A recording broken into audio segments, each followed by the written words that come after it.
Ali, Ali, Ali, Ali, Ali, Ali, yeah. I praise Allah for these lessons. I'm striving to be the message, and I thank Allah for His blessings. Ali was the circle 7. I praise Allah for these lessons. I'm striving to be the message, and I thank Allah for His blessings. Ali was the circle 7. I praise Allah for these lessons. I'm striving to be the message, and I thank Allah for His blessings. Ali was the circle 7. I praise Allah for these lessons. I'm striving to be the message, and I thank Allah for His blessings. Ali was the circle 7. I praise Allah for these lessons. I'm striving to be the message, and I thank Allah for His blessings. Ali was the circle 7. I praise Allah for these lessons. I'm striving to be the message, and I thank Allah for His blessings. Ali was the circle 7.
Islam, can you hear me, Goddess and Queen? Clear as a bell. Gratitude. Gratitude. Islamism without the schism. But let us rise upon the 7 and give all praises to the great God Allah, Father God Allah, and honors to His holy prophet, honors to our holy prophet, Noble Drew Ali, El-Hajj Sharif Abdul Ali, that is.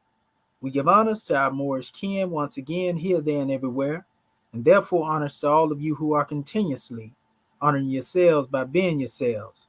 We give honors to our Grand National Seal. We give honors to our Grand National Emblem, National Flag, Divine Constitution and bylaws, and honors to all of you who are indeed a living manifestation and personification of everything, and I do mean everything, that our holy prophet brought to make us a nation. I want to welcome our Moorish kin to another Moorish Perspectives, and I'm your host instructor, Dr. Shahid Imani Amo Hadi Shabazz El. My ancient Comedian high name being the same as Dr. Shedawin Minti Muhammad Shepsuel. And we have a most powerful drawing brought on the Manifest family, and we most definitely have a grand measure to bring forth from our Father's treasures. Indeed, one that will bring us into a greater union. Most definitely, family. So we want to ask our family that they have their paper and their pens on handy, and most definitely be willing to tune in and, exercise your 5, and let the world know that you are alive and a living entity of divinity. So we got a grand drawing, family, to bring to the Manifest. And we just encourage our family to like, share, and subscribe if you haven't already, and make sure that we get this message out there to the people, because we are in trying times now, and the hourglass has ran out of sand, so it's on us to uplift the fallen man. So that being said, let us come forth with our ancient Comedian adept Moorish American prayer. And as we come forth, we ask that you open up your hearts and minds as we open up the way. Islam, Islamism.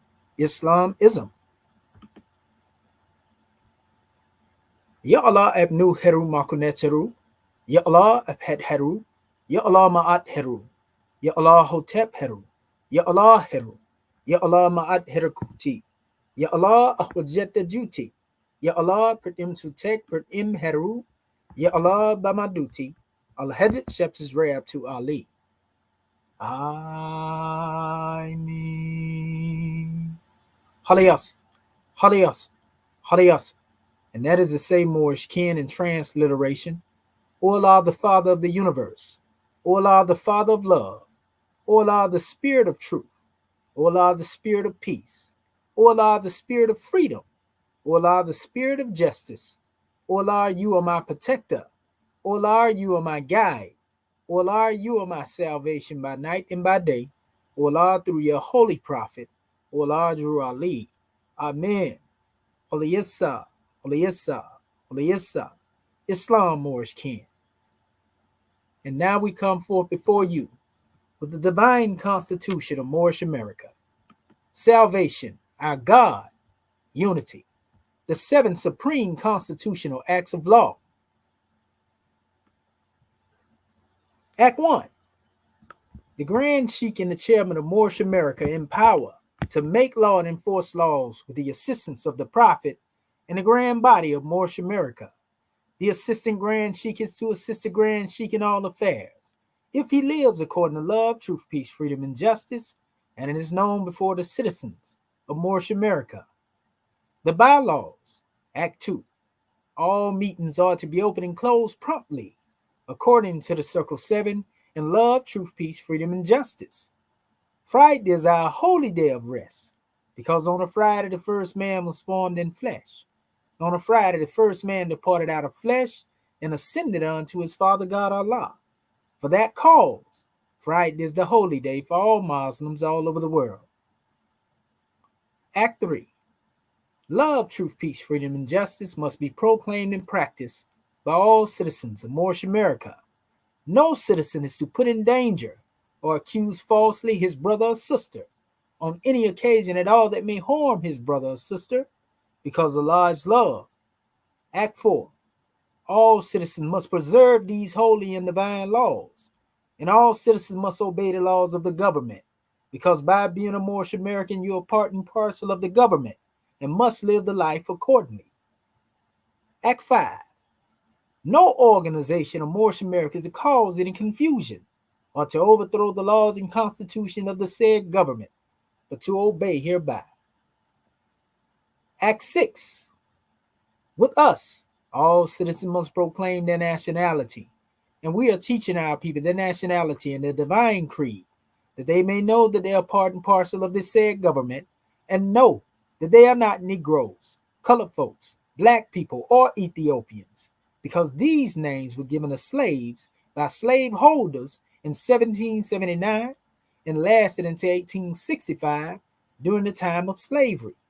But this is a new era of time now, and all men now must proclaim their free national name to be recognized by the government in which they live in the nations of the earth. This is the reason why Allah, the great God of the universe, ordained noble Drew Ali, the prophet, to redeem his people from their sinful ways. The Moorish Americans are the descendants of the ancient Moabites, whom inhabited the northwestern and southwestern shores of Africa. Act 7. All citizens must promptly attend their meetings and become a part and a parcel of all uplifting acts of Moorish America. Moorish Americans must pay their dues and keep in line with all necessities of Moorish America, and then you're entitled to the name of faithful. Husband, you must support your wife and children. Wife, you must obey your husband and take care of your children and look after the duties of your household. Sons and daughters must obey father and mother and be industrious and become a part of the uplifting of fallen humanity. All Moorish Americans must keep their hearts and minds pure with love and their bodies clean with water. This divine covenant is from your holy prophet, Noble Drew Ali, through the guidance of his Father God Allah. Prophet Noble Drew Ali, peace and blessings be upon him, founding father and framer of the divine constitution and bylaws of Moorish America. And now that this meeting has been opened according to the triune acts, Acts 1, 2, and 3 in love, truth, peace, freedom, and justice, we say Islam, Islam, Islamism.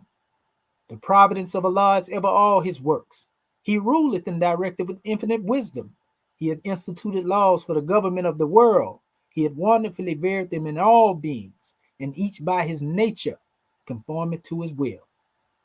Shimotepu Morishkin, Unquajet Sanel, life, health, and prosperity be upon you all, and the peace of the ancestors I offer you.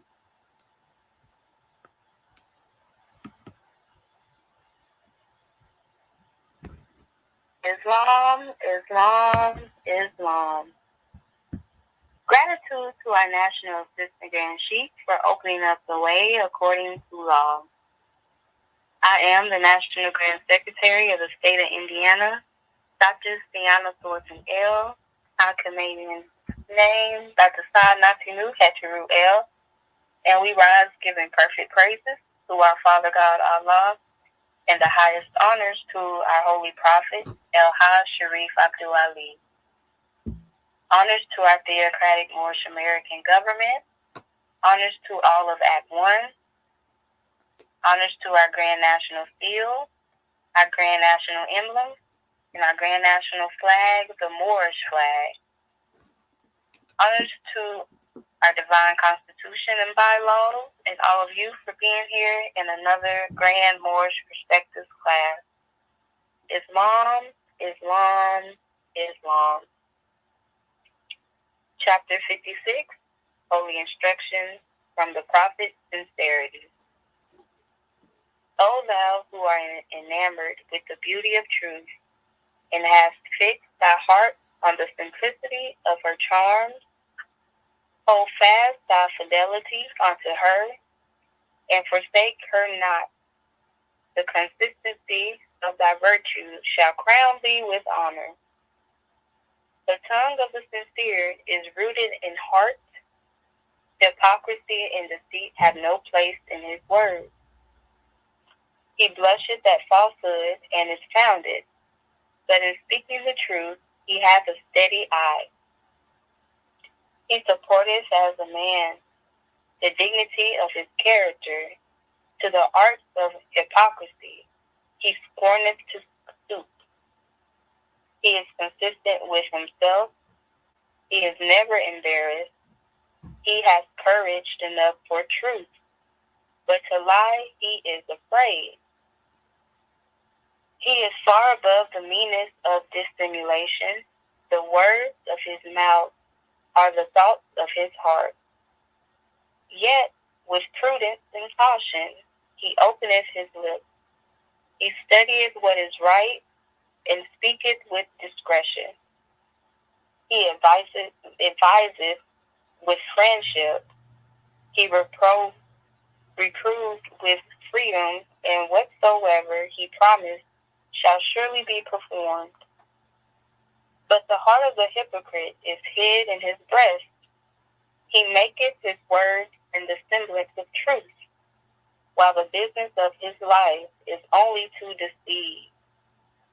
He laugheth in sorrow, he weepeth in joy, and the words of his mouth have no interpretation. He worketh in the dark as a mole, and fancieth he is safe, but he blurreth into light and is betrayed and exposed with dirt on his head. He passeth his days in perpetual constraint. His tongue and heart are forever at variance. He laboreth for the character of a righteous man, and huggeth himself in the thoughts of his cunning. O fool, fool, the pains which thou takest to hide what thou art are more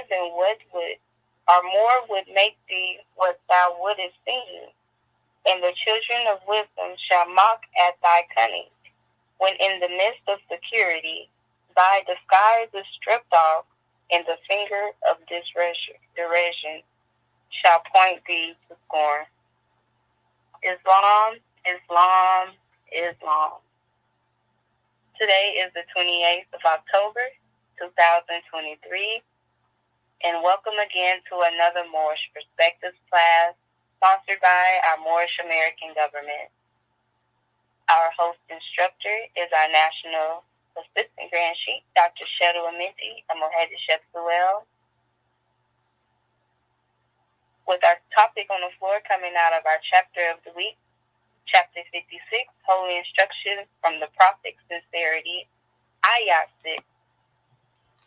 The Moorish American national is far above the meanness of dissimulation. The words of their mouths are the thoughts of their hearts. Gratitude again to our National Assistant Grand Sheik for opening up the way according to law. Gratitude to our National Grand Secretary of the State of Indiana, Dr. Saad Natinu Hetaru El, for taking registration and also reading the chapter of the week. Moorish can kindly check your emails and also keep your pens and papers on hand. At this time, we'll call to the floor our host instructor, our National Assistant Grand Sheik, Dr. Shedwa Minty and Mohajer Shepsuel. Islam, Grand Man. Islam, Goddess and Queen, can you hear me? Clear as a bell. Gratitude. Gratitude. Islamism without the schism. Praise be to Allah.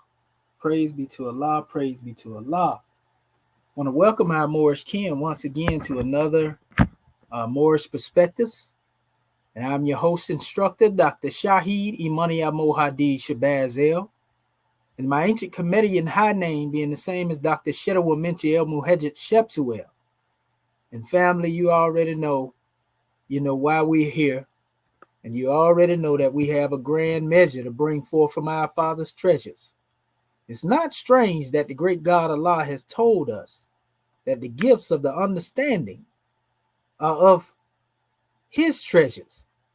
It didn't say that the gifts of the understanding are of our treasures.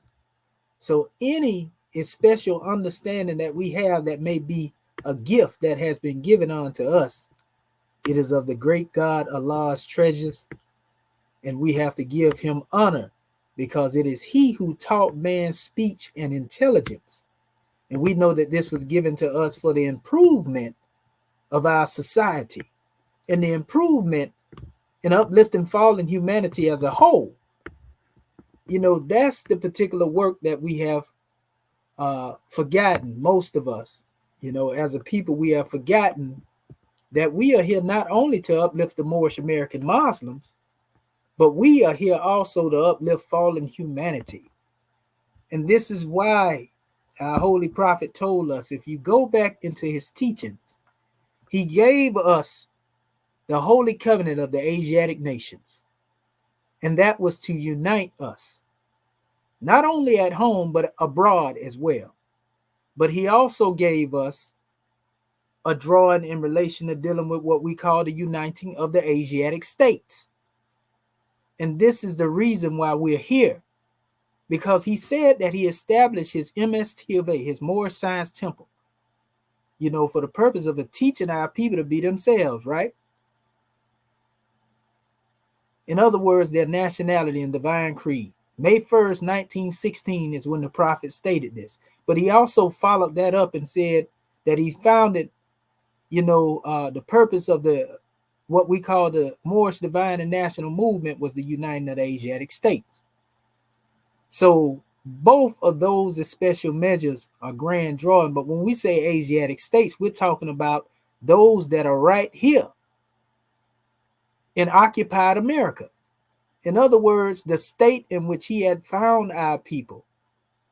We had the duty and the obligation of doing the work of finishing, or picking up where he left off at.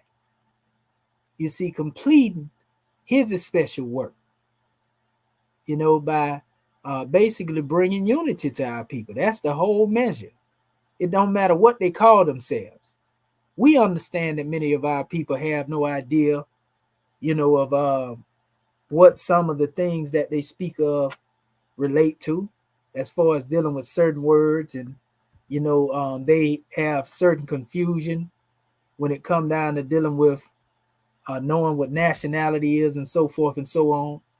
But we're not here to beat them up based upon that. That's why we are here to teach again them. We have to teach them their nationality and divine creed. So if they already knew it, then the prophet wouldn't have had to declare that we had to teach it to them. Just the same way, if we already had a government that was fully active, then the prophet wouldn't have said, well, I'm going to leave the European here to teach the Moors long enough, teach the Moors long enough how to run a government, you know. So when we look at this, leaving them here long enough to teach the Moors how to run a government, that in itself gives intent, and we understand that we are here to fulfill the intent of our holy prophet. If we're not here to fulfill his intent, then why are we here? You see, we're not just here to merely proclaim ourselves Moorish Americans and act as if we are some type of secret society that no one else can become a part of unless they become initiated. You see, that's not what we demonstrate. That's not teaching your people. You see, in fact, that's keeping the truth from the people. Prophet Noble Drew Ali didn't keep his teaching a secret.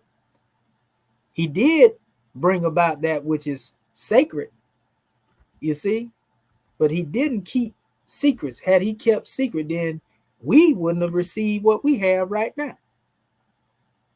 You see? So these are some grand draws, Moorish King. We really have some powerful measures to bring to the manifest, and understanding also the prophet talked about the uniting even, of the great Quran of Muhammad. A lot of people would say, well, is it united, the book?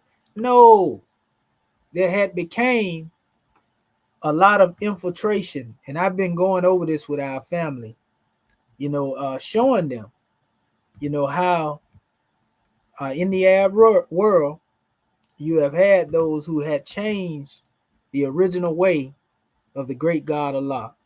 They had changed, the book of Allah into that in which was not to be intended by the prophet, nor any of his early Sahaba. They too didn't agree with certain things that were going on. So it took us to come in this new era in time for the same reason that the Piscean records had to be revealed to a people during their time, and the Quran had to come and correct, those things, the Grand Quran.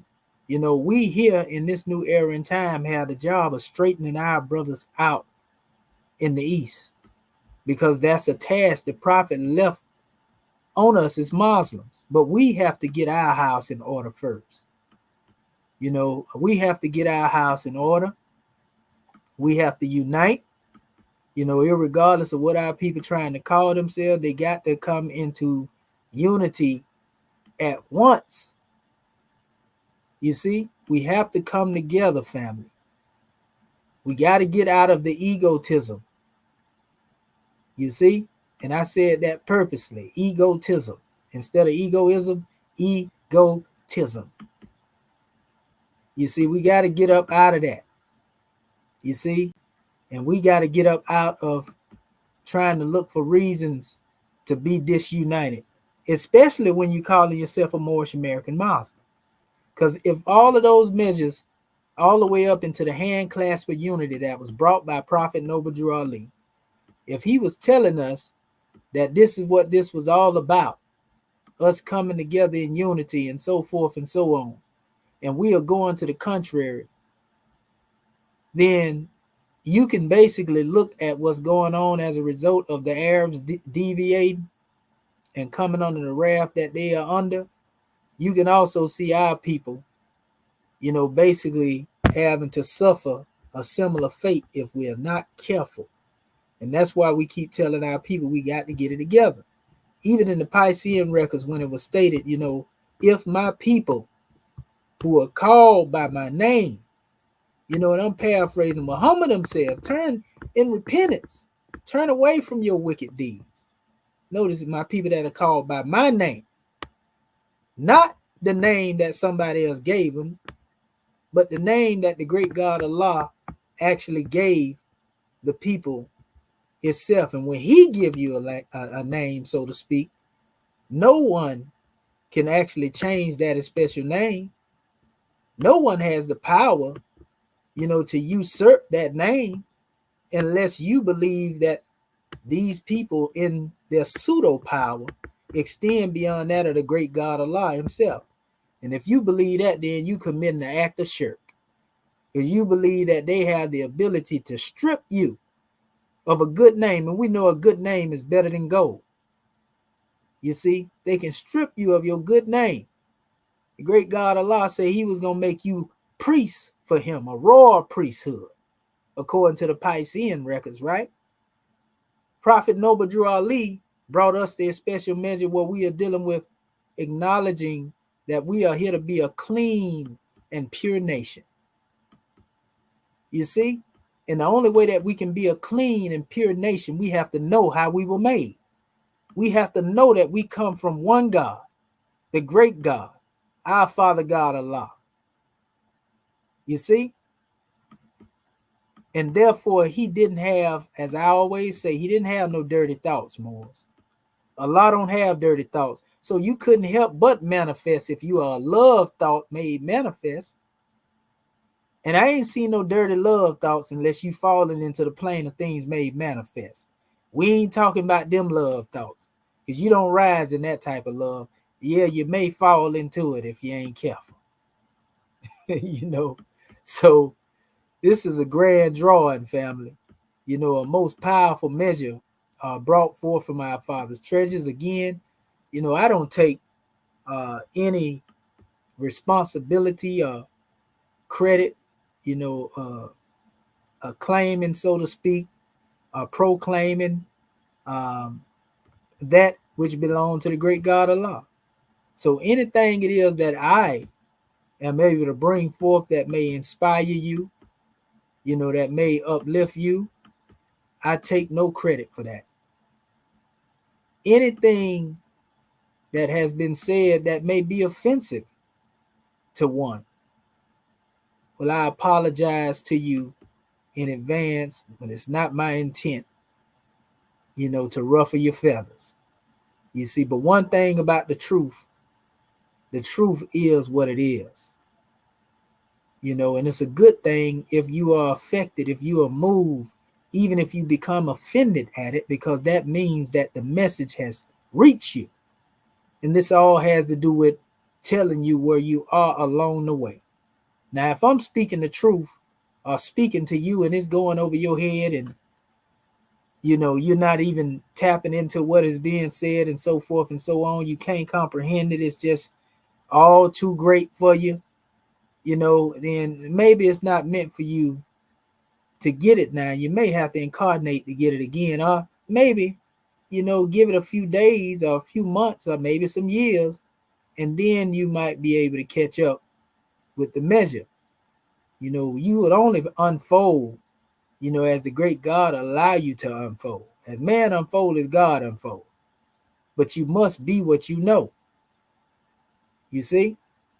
So this is a powerful measure, family, that we had to bring here. You know, and again, you know, it's not our responsibility to make you understand nothing. Our duty is to teach. That's the instruction that we was given, to teach our people. You see, mashallah, those who receive the teaching, you know, they will be the ones who benefit, and they will be able to become benefactors of those who are the young and not yet born coming behind us. We already talked about Prophet Noble Drew Ali many times in the past. He said that he came for the third and the fourth generation, the young and not yet born. And we actually coming on the cusp, you know, of that fourth generation, so to speak. 3 and 4 is 7. That's a clean and pure nation. You see? Prophet say we're going to take them old Moors and sit them in the bite. And that ain't got nothing to do with your physical age. That has to do with the age of your intelligence. If you have that same old thought pattern, you know, of a welfare recipient like mentality, looking for someone to do for you what you can do for yourself, that old mentality, you know, is long gone and past, family. You know, it's now in the measure of doing for self. The prophet said he need active Moors. And with that old slave mentality, you can't be active. You can only be passive, because that's what the slave mind, you know, is basically utilized for. someone else's benefit. You see, so Allah is your benefactor. Allah is your protecting guide. Allah is Al-Razak to you, the provider. You see? And once you understand that right there, then you understand that you don't lack anything. Then you get out of the have-not mentality and recognize that Prophet Noble Drew Ali brought you everything that it takes to save yourself, first and foremost, and then save your people as a nation. And a lot of the salvation that come from that, when we say salvation, our God, unity, a lot of people don't know that salvation represents the redemption that was brought to us through Prophet Noble Drew Ali. He is the salvation. Our God is Allah, and the unity is us being one people. So we got to get out of the organization mindset. Nothing wrong with having come up into that special state, and we got to come into government. It's time to do the work of what we call self-determination. And for those who don't know what that word means, look it up. Self-determination, family. Where you determine within yourself, not somebody else determining, not somebody else making the decision for you, but you determine within yourself, and you have that unanimous will, i.e. unity, to where you will come together to uplift your community, where you will come together to uplift fallen humanity. So we most definitely got our work cut out for us. So we have to augment these teachings and come out from 2,000 years ago and come into the present time using the same teaching at a greater degree. We got to come forth like the prophet did, 5 times more powerful. And that saving power has been in us from the beginning. It is, it was, and it's evermore shall be. You see? It's in us to be what's in us, family. We the return of the ancient one. We are the ones whom we await. There's nobody scaling the clouds with no buttermilk complexion, no blonde hair, no blue eyes. You know, all that's a myth. You waiting on yourself. So what's the hold up? You already here. So roll your sleeves up, boots on the ground. Let's get it in. See, that's the mentality that we got to have. Because if you still waiting on somebody else to come, if you still waiting on a Messiah, you still waiting on a Mahdi, and you ain't no different than the average people that calling themselves Jews that saying Yehoshua never came as well. And you know where that gets you. You see what's going on right now as we speak in the world. And the people are sick and tired of bombs and guns, as our brother Justice L. Bay would say. You know, we are peace-loving people. That's what you got to be a nation. You got to be peace-loving. That's why you have to purify your hearts and your mind, right? We have to purify our hearts and our mind. I love including we. That way you don't think I'm talking at you. So we got a grand drawing to bring on the manifest, and it's going to be very powerful.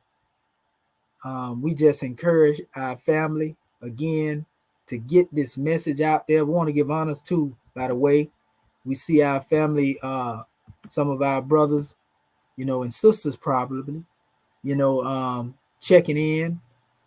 Brother R. Neil Bay, you know, most definitely good brother. John Chesney, we give honors to you.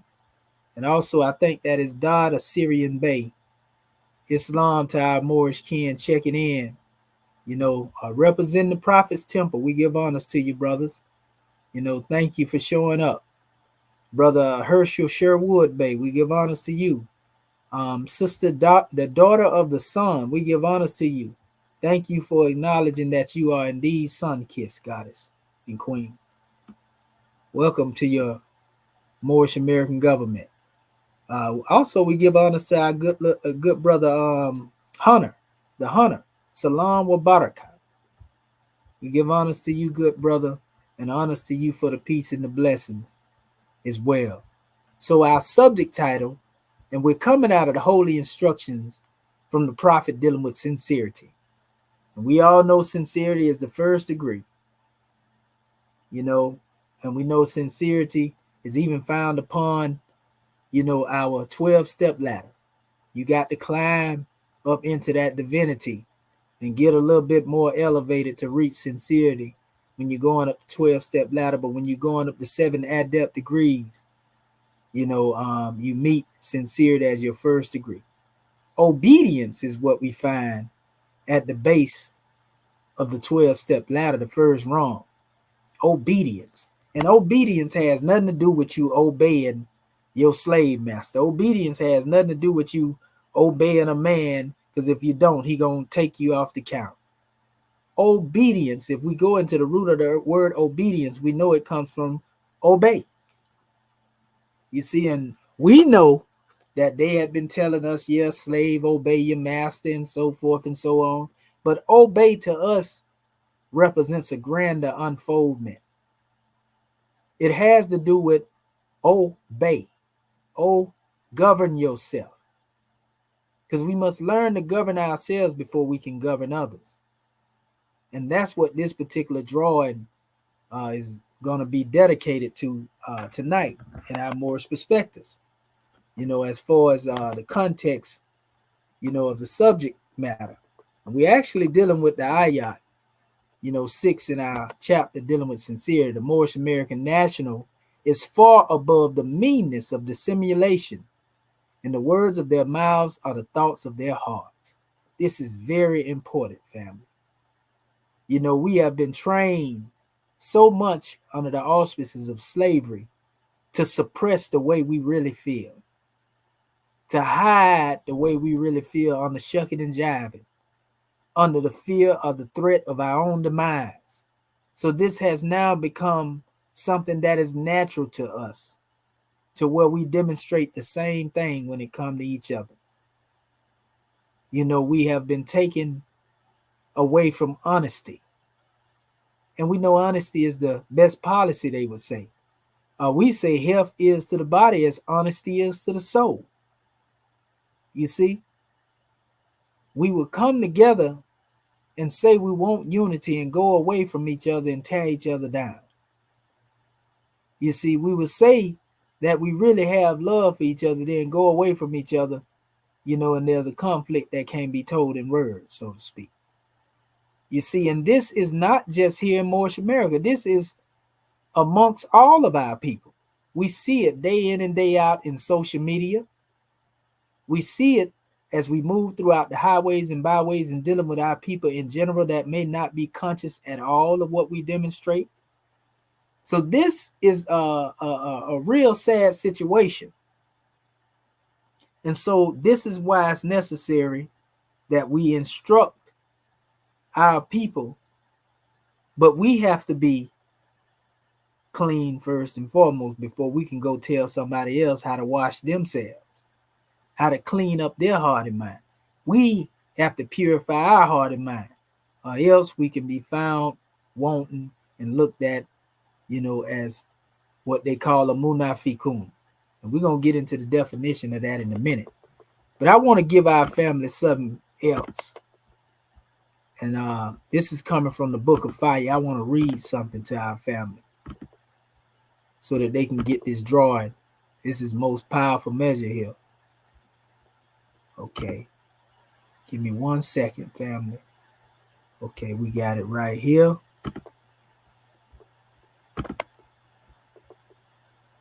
And I want you to listen to this carefully. I want to give honors to our Grand National Chairman, Dr. Akin Perk M. Heru Tutankhamun Bey, for writing the Book of Fire, the Exhuming of a Nation. This is our source material that we're coming from in this special reading. Make no mistake about it, this is one of the greatest books to be written in relation to dealing with our manumission as a people and as a nation. Don't let nobody tell you nothing different now. The Romans and the Europeans are quoting the chairman's work every day. So listen to what it said here. It says a more science, right? It says the mentality of a slave is from a steady diet of oppression and hypocrisy, with a little truth strangely mixed. The free minds of the Moors do not think like those who are mentally enslaved. The very processing of their audio and visual information, I almost jumped the line there. It says far remote from each other as citizens and property. For example, the so-called Negro, blacks, and colored NBC has never been free. Therefore, it is impossible for he or she to think from their mode of freedom. Some of them even scared to think free thoughts. It says at best, they must recycle their information back into their realm of psychic confinement. From this small nationless portal, they will have no national aspirations to offer their prosperity. The NBC proudly claimed this processing as their education, but since property cannot be educated, we will call it exactly what it is: training. The problem from here is simply this: how one disseminates processed information rests entirely upon their knowledge of self, humanity, and universal right order. Hence, how does one communicate the truth once it has been obtained? In this lesson, one can learn a priceless lesson. Just because a person saw or heard a particular thing does not mean it is the truth when they tell it to another. Drew Ali said the best things in the hands of a fool can be turned to his destruction. Moorish science. The essence of a Moor is a study of self-mastery.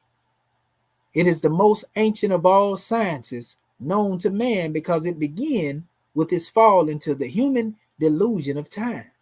Somewhere between the consciousness of his divine state and the gratification of the ego and human knowledge, the God-man created science, the science of himself, the truth. Yehoshua describes the era as man is the truth and falsehood strangely mixed. Man is the breath made flesh, so truth and falsehood are conjoined in him. Appendix Moorish Holy Quran, chapter 7, ayats 12 through 13. Man, as he was falling into Maya's realm of unconsciousness, knew early on the need to remember he is that he is. Thus, a Moorish science is his holistic religion, the execution of the divine powers in man. It is the wisdom of he and his creator in fruition of one. These powers are the result of force and can be called upon at the will of the user. It is the functioning of the higher self when man is standing on the pentagrams of love, truth, peace, freedom, and justice. This high science is squared at the joint where his consciousness and his duty meet, because man is the pride of Allah's creations. He is the only one reposed with consciousness. When man is in full realization of himself, it is the blessed assurance he has constructed the only building not made by hand, the temple of perfected man. But in order for man to bring the light, he must be the light, therefore being the truth and the message that he brings. But truth, just like man, must unfold in its own time. There's a science to telling the truth. Truth has nothing at all to do with lies.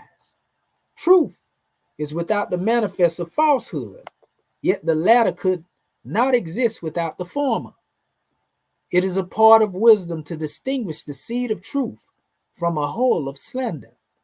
The key is people. The only people possess both the higher self and the lower self. Our only people possess the higher self and the lower self. Noble Drew Ali revealed the great science of the truth to the Moors. The Holy Prophet said those people who speak the truth are angels. When angels speak, their words are the mother of virtues and harmonies of life and breeds justice, mercy, love, and right. We already know the duty of an angel is to take the messages throughout the four corners of the earth. It says he also spoke of those people who speak the words in the semblance of truth, but are false. These people speak as devils speak, and their words breed hatred, slander, lewdness, murder, theft, and everything that harms. Question 73. This ancient philosophy makes it easy to decipher what people are telling by the fruits of their words. All masters, when analyzing the actions of men, look first at the intent and at the exercise of reason. They look at both in order, it says, or the judgment may not be right. Moore's Holy Quran, chapter 41, ayah 6. It says, in the true sense of names, there is no difference in the attainment of a Muslim, a Jew, a Siddha Yoga. One is Arabic, one is Hebrew, one is Sanskrit. They all must submit their will to the deific will of truth, because they are each themselves conscious manifestations of the truth. The ancient term Muslim is one whose words and actions and deeds will not hurt others. Drew Ali. As a scientist, Muslim, is responsible for the dispensing of the truth, for he is a vicegerent of the truth. He knows all men are not prepared for the same truth at once. Time is finite duration. It states truth is infinite and not subject to change. When time shrouds the truth becomes compounded and distorted. Whenever the truth is ill-timed, it has been abused to a finite degree, and it becomes the shadow of the truth. But it's no longer the truth. The shadow of truth is always in the semblance of reality, yet is steeped in delusion and maya. It then becomes slander and will cause harm. Let's look at a typical human scenario where truth is alleged. Joe sees Bob's wife, Helena, in a wrongful act with Jody, her supervisor. Joe knows Bob is weak with jealousy, and he sees his darling Helena as a sexual deity. Now, Joe tells his friend Bob the details of the infidelity he saw. Bob, being only human, kills Jody and gets the death penalty. The question to the reader is, did Joe see infidelity and told the truth of what he saw? Did Joe tell the truth? It says, was Joe a friend of Bob? This is a good case of who are you going to believe? Joe, it says, are his lying eyes, Arthur's dry humor. From a conscious Moore's perspective, what Joe saw Helena doing was not of the higher self that breeds justice, mercy, love, and right. And knowing his friend's weakness, his report was not virtuous, neither was his intent to create harmony in Bob's life. Therefore, what he saw was not the truth. And although it actually occurred, it was no more than a shadow of performing on the stage of time. It was not an act of God, an illusion of naught, and nothing more. The truth would never have resulted in hatred, slander, lewdness, murders, and everything that harm. These acts are not in the nature of truth, and Joe should be charged with slander for carrying Bob, that pile of manure, with no saving power. As in the story of Bob, one should be aware of just how the souls use your mind. Their intent, and it's talking about the actions, right? Their intent may not be honorable. It says just because a person tells you of an event does not mean he or she is telling you the truth, even if the event actually occurred. The bottom line is you are what you accept. The mind processes the desires and acceptances perceived by the eyes, nose, mouth, ears, and skin. People relate to having other people bring them foods to consume into the human body. Their eyes see cake, but it is the mind which processes the want and the desire for the mastication. It says, if The same people were offered a silver platter with a nicely arranged pile of turds in the middle, complete with silverware and goblet. The mind would compute reject, reject. It knows the body doesn't want no more shit than it can produce. Yet, as food is to the body, it says so are words to the soul.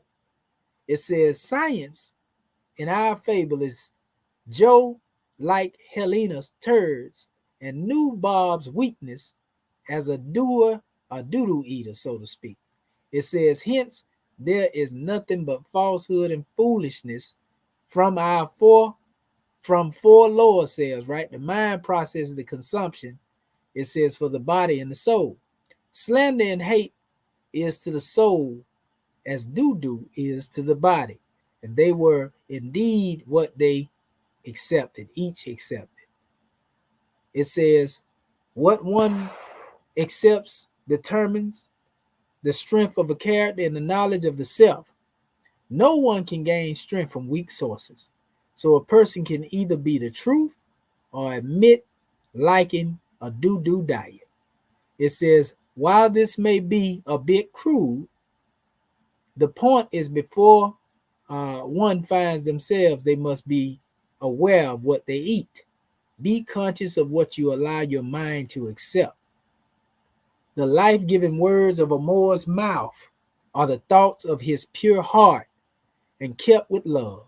The Negro, being a man-made man, has been miseducated to speak on the face of his five senses and not from the developed self-conscious. To tell the truth is to speak with prudence and caution. All words carry their own spirits, and from the plane of wisdom, the wise will study what is right and speak with discretion.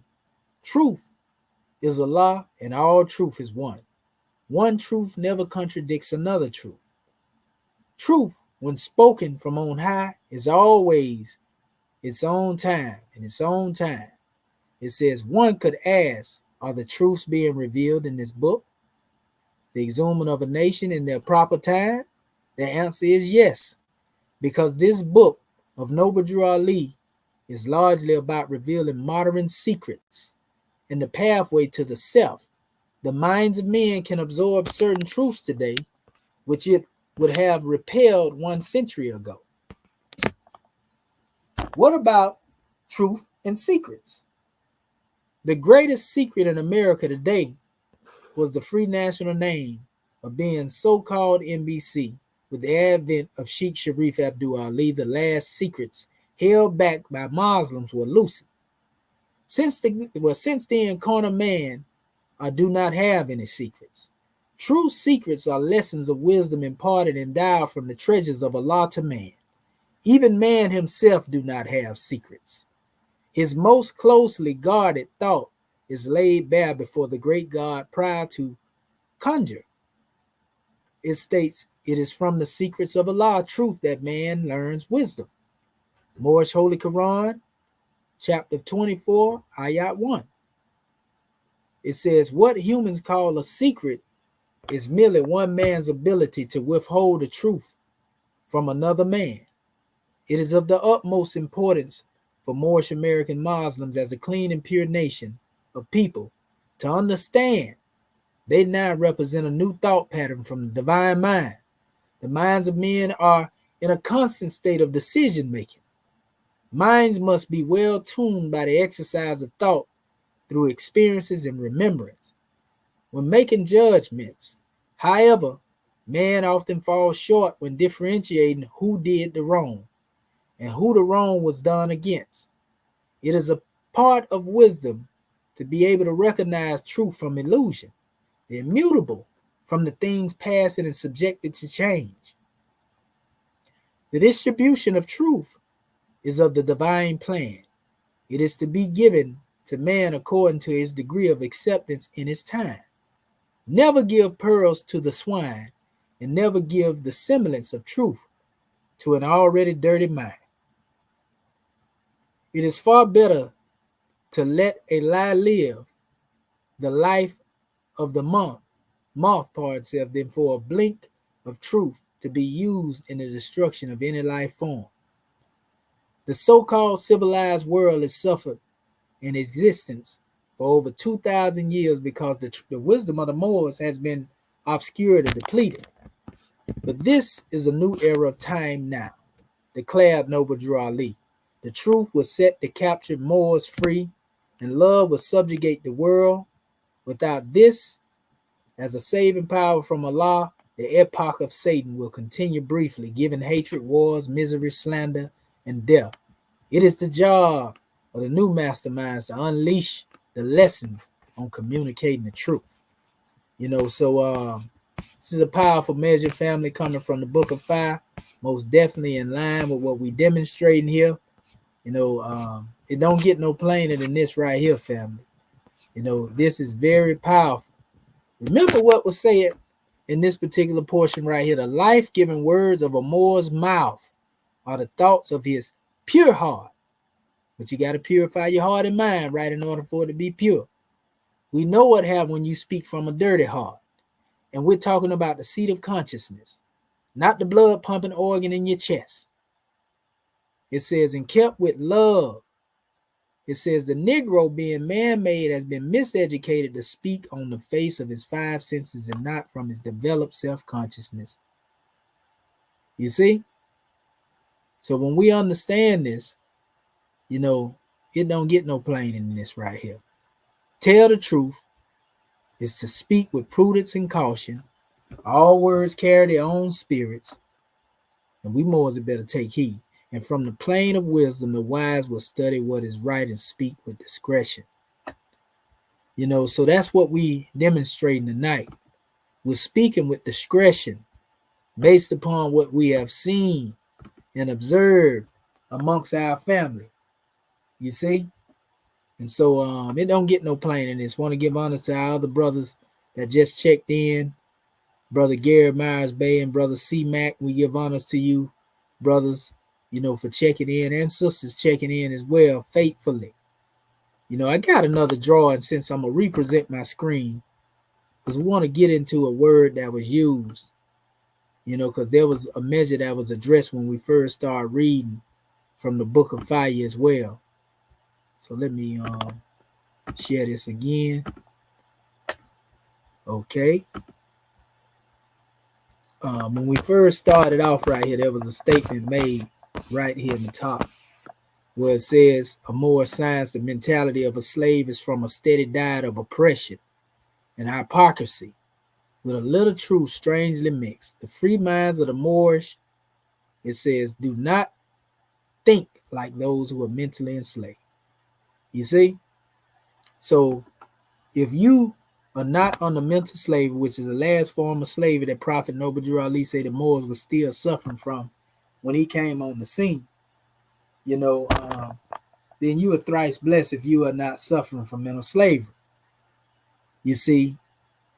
But if he say the mentality of a slave is from a steady diet of oppression and hypocrisy, then this is exactly what we're talking about. And what the measure in the Piscean records talk about, let the words of thy mouth be the meditation of thy heart.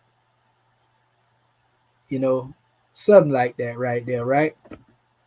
In other words, your heart and mind has to be in union with each other. We touched on this last week too. Or else you will be considered one who demonstrates hypocrisy. Now, we heard the word munafiq. This is actually the root word, in Arabic. It's nafaka. It means to come out of a hole. Now, you hear our prophet talking about that mole hole. The moles that, lay in wait, so to speak. So it says to come out of a hole, to be exhausted.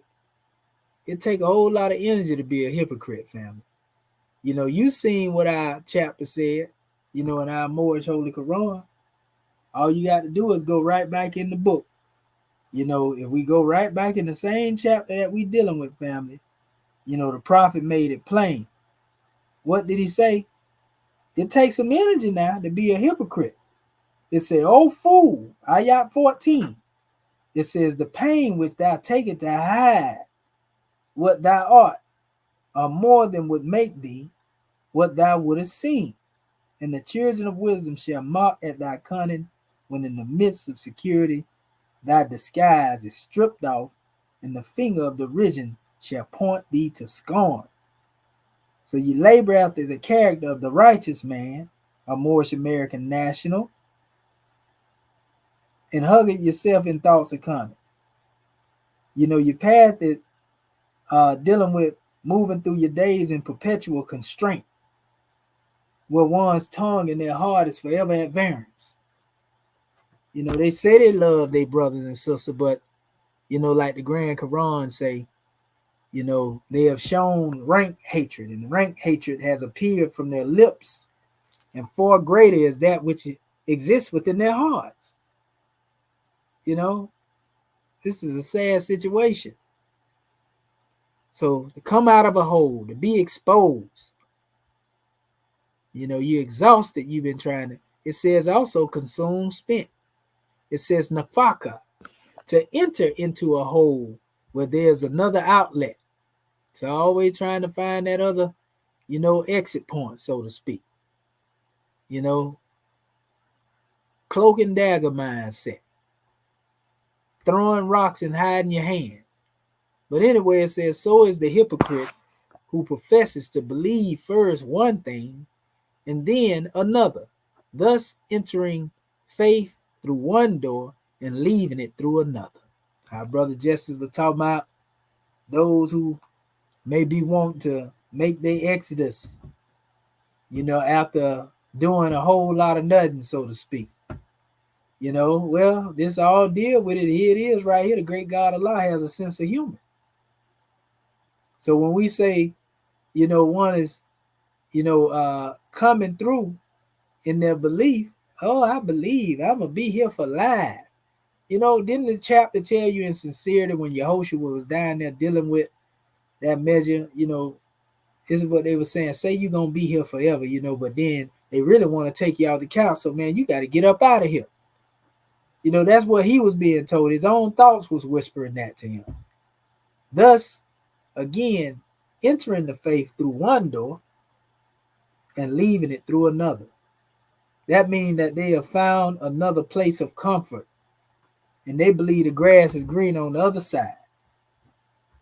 So they already had intent to make their departure or exodus. They were just looking for an excuse so they can use it as a fig leaf for their misdeeds. You see, most of the time when you have opposition and it comes from somebody that you trusted, they already had that ill feeling in their heart. They already had ill will. They were wishing against you. They may have hid it at a particular time, but there was a time that, it had to come out. You see, because you can only fake it until you make it for so long, until the true thoughts begin to be unveiled or revealed, so to speak. You see?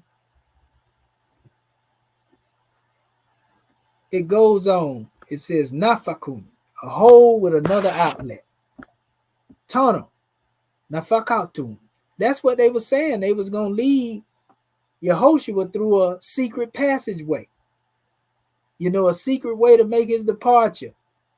An underground type of demonstration is what they was demonstrating. Look at here, right here. This is the outlet of the munafiq, the hypocrite. This underground, secret passageway, so to speak. You see? It says also nafaqatun. It means worthy to be spent, expenditure. Nafaqu. It means practice hypocrisy. Nafaqa. To profess hypocrisy. And believe in one thing and then another. I told you, see, they taught us this well in slavery. We had to do that to survive. We called it survival. You see, so our people even justify it the same way now. Munafikun, those who are what? Hypocrite. Munafikun, right? those who are hypocrite, munafikat, hypocrite women, nifik, or nifak, hypocrisy. It's just giving different forms because we got hypocrite men too. There is no gender war here. It says hypocrisy, anfaka. He had spent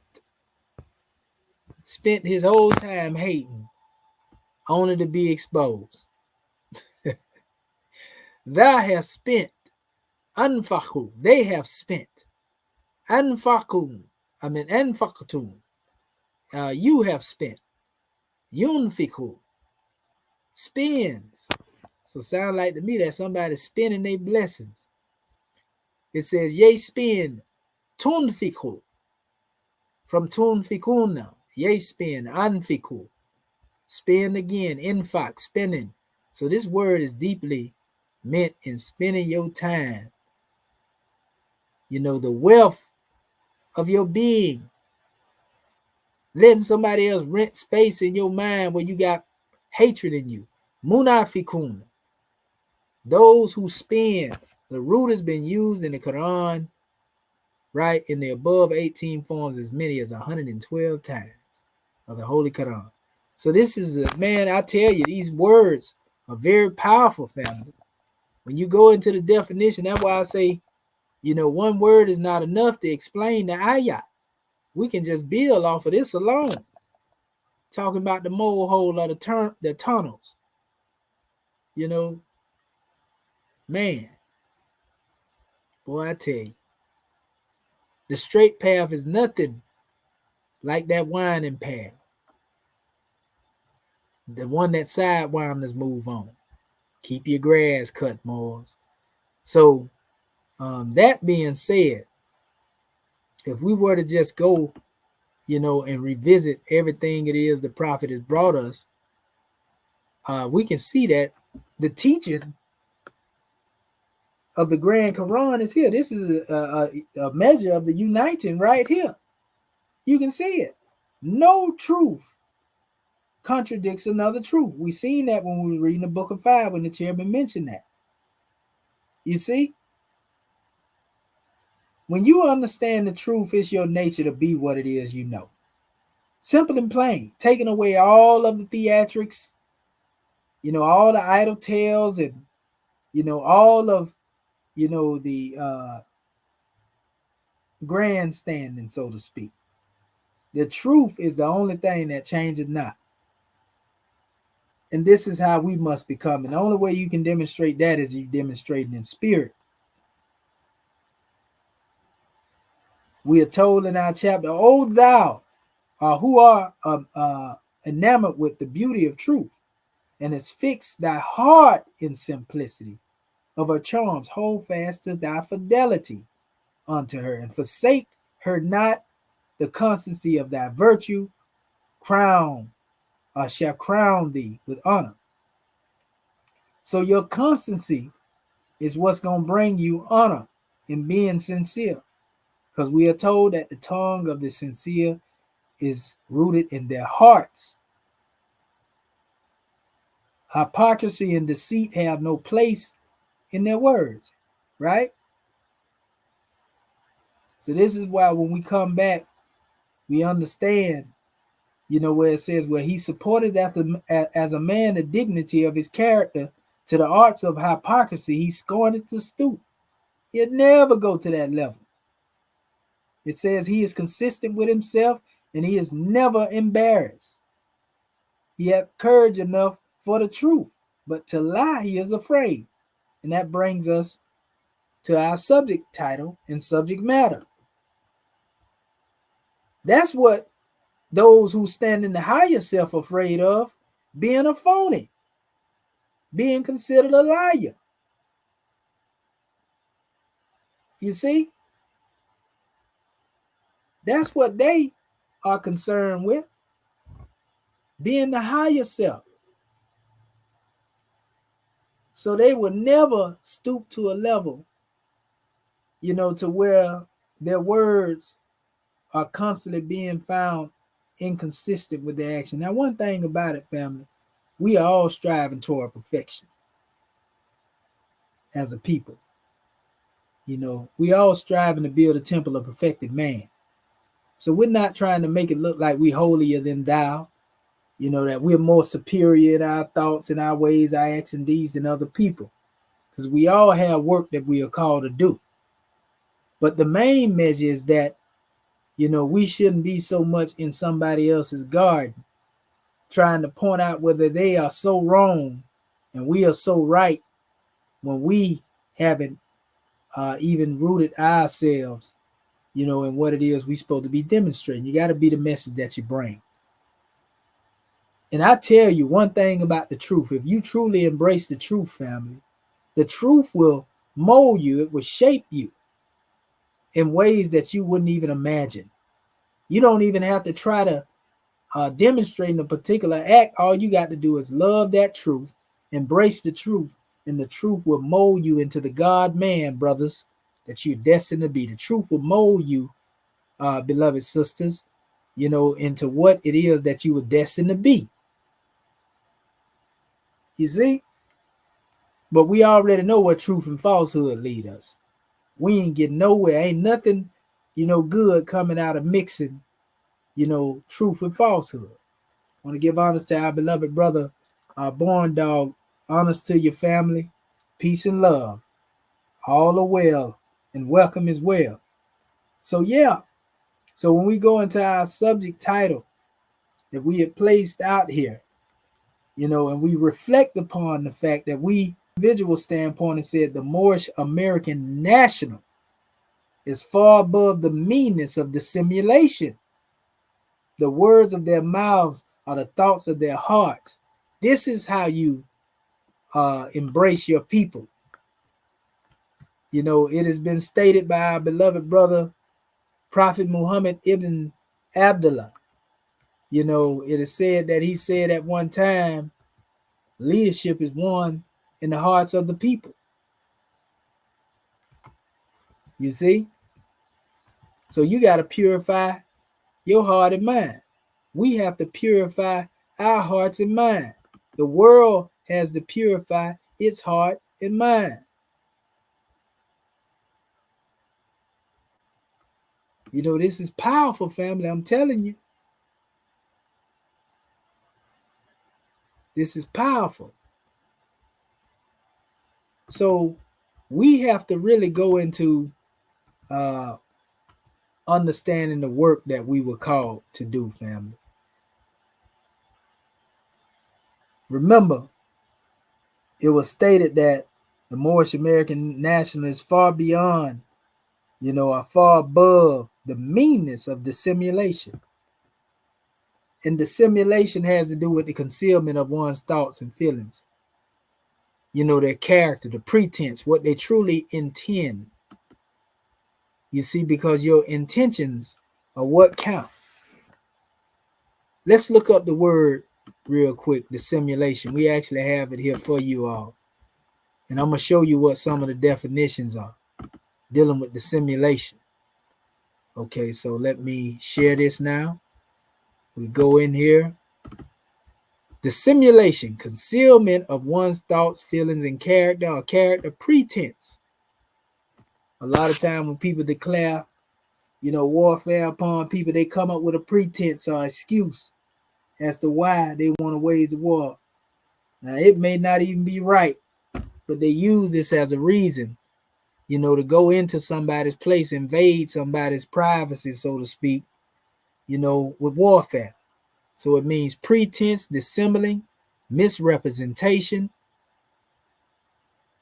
It says deceit, dishonesty, duplicity, lying, guile, subterfuge, fiending, falsification, shamming, faking, bluffing, counterfeiting, posturing, opposing, right?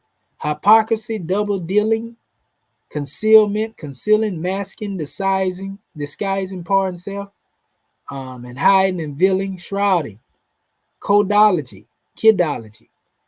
You see? And it got a whole bunch of more definitions in here. But I know,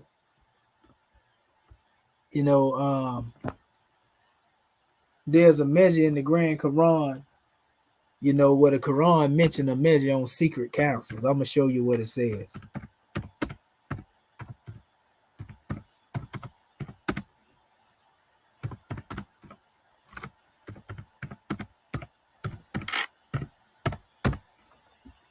And you have many a time where people like to come together and go against their leadership. It says it right here. It says, manners of the secret conference.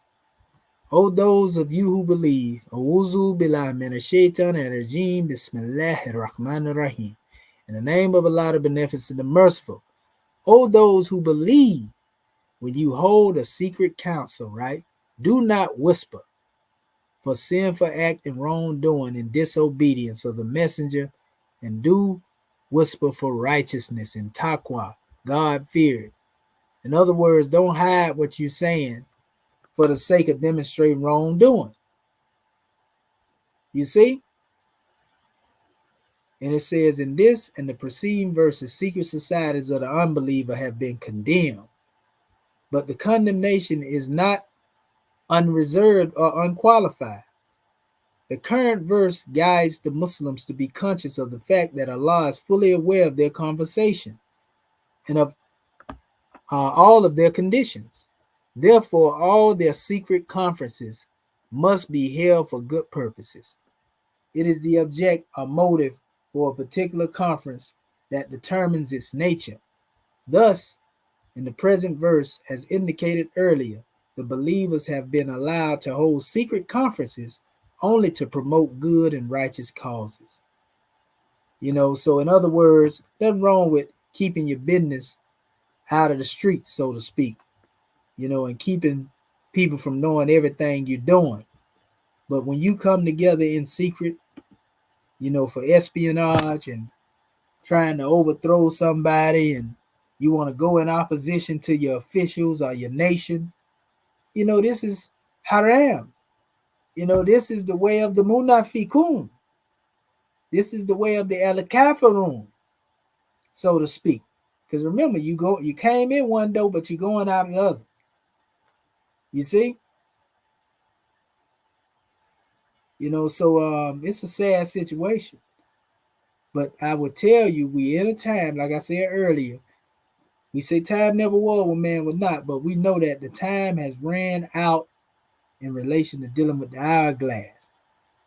It's time for our people to stand up and demonstrate unity. We got to stop it with the NBC mindset. We got to stop it with the slave mentality, family, and come into the reality of oneness. I don't care what you call yourself. I don't care what group or clique or whatever you think you've been a part and partial of. We got to purify our hearts and mind with love. You see? We got to. Ain't no if and buts about it. It's time for us to come together and uplift fallen humanity, but we are only addressing the things that are keeping us divided. You can't say you're a real Moorish American Muslim when you ain't honoring the prophet's words, the prophet's law, and what he taught. When he told us to be one, even Muhammad told his people to be one. I did a measure the other night showing in Muhammad's sermon on the Mount, it's a lot of that has been violated by those who call themselves descendants of the Arab bloodline. He told them not to do it, and they did it anyway. He told them not to compile hadiths, and they went and did it anyway. He told them burn them up, but then they'll tell you they follow everything what Muhammad said and kill each other for not following the teachings of the prophet when all of them have won astray. Like the Quran said about those who follow the Piscean records, the Old and New Testament. Say the Jews say the Christians have naught to stand upon. The Christians say the Jews have naught to stand upon. But they both profess to study the same book. Have you no sense? That's what the Quran say. But we can extend that up now. In this time, we got many Moorish American Muslims proclaiming that other Moors ain't got nothing to stand upon and vice versa. But yet we all proclaim to study the same book, the Moorish Holy Quran. What's wrong with that? Is it something wrong with the Moorish Holy Quran? No. Is it something wrong with Prophet Noble Drew Ali? No. It's something wrong with the way we are thinking individually, because we are not willing to take in consideration, the outcome of us being a collective. But I can tell you, whether you accept it or not, when our people get punished, it don't make no difference what they call themselves. They can be more, not a more, whatever the case may be.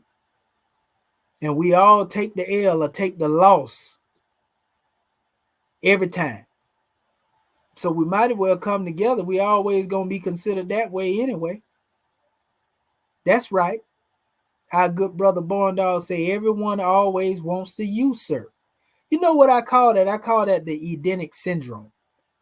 And the reason why I call it the Edenic syndrome, brother Borndall, because in the Piscean records, they speak of, the Garden of Eden and how the serpent was able to beguile, the man and woman from their higher self, and tell them, oh, you're going to eat the tree of life. You're going to have everlasting life. When that everlasting life was already on the manifest, that consciousness was already in them. So they had to be convinced that there was something that they were missing.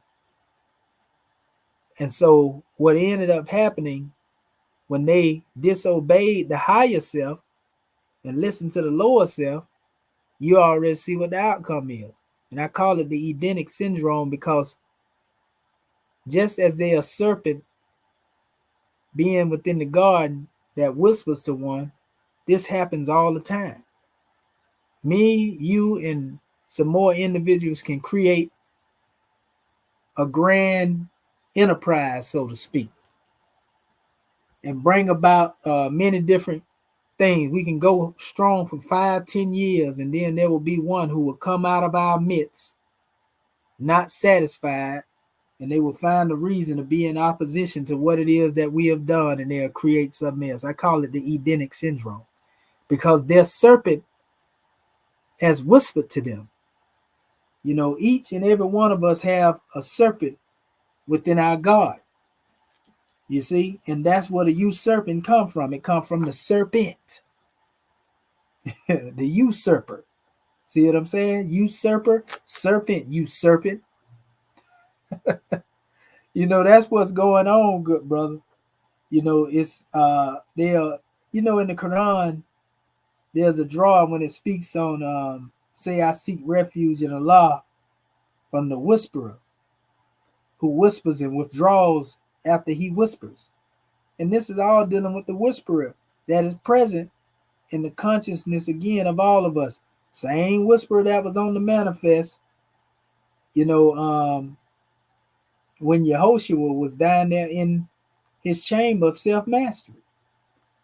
It's the same thing. There's a lot of history behind the serpent. And actually, we got a drawing on that in our Moorish records of the Book of Fire. I'm gonna show you something real quick, and then I'm gonna go through this, and we're gonna open up the floor. Let me open it up real quick here. I'm gonna share this, and then we're gonna open up the floor. We'll drop the link too, just in case our family want to get in here and give a measure. All are welcome. I'm gonna share this again, and this is gonna be page 341 in the Book of Fire, Exhuming of a Nation. Again, honors to our chairman for authoring. If y'all want a copy of the Book of Fire, call headquarters at 434-676-1555. And you can have your copy of this book, and the chairman will autograph your copy too.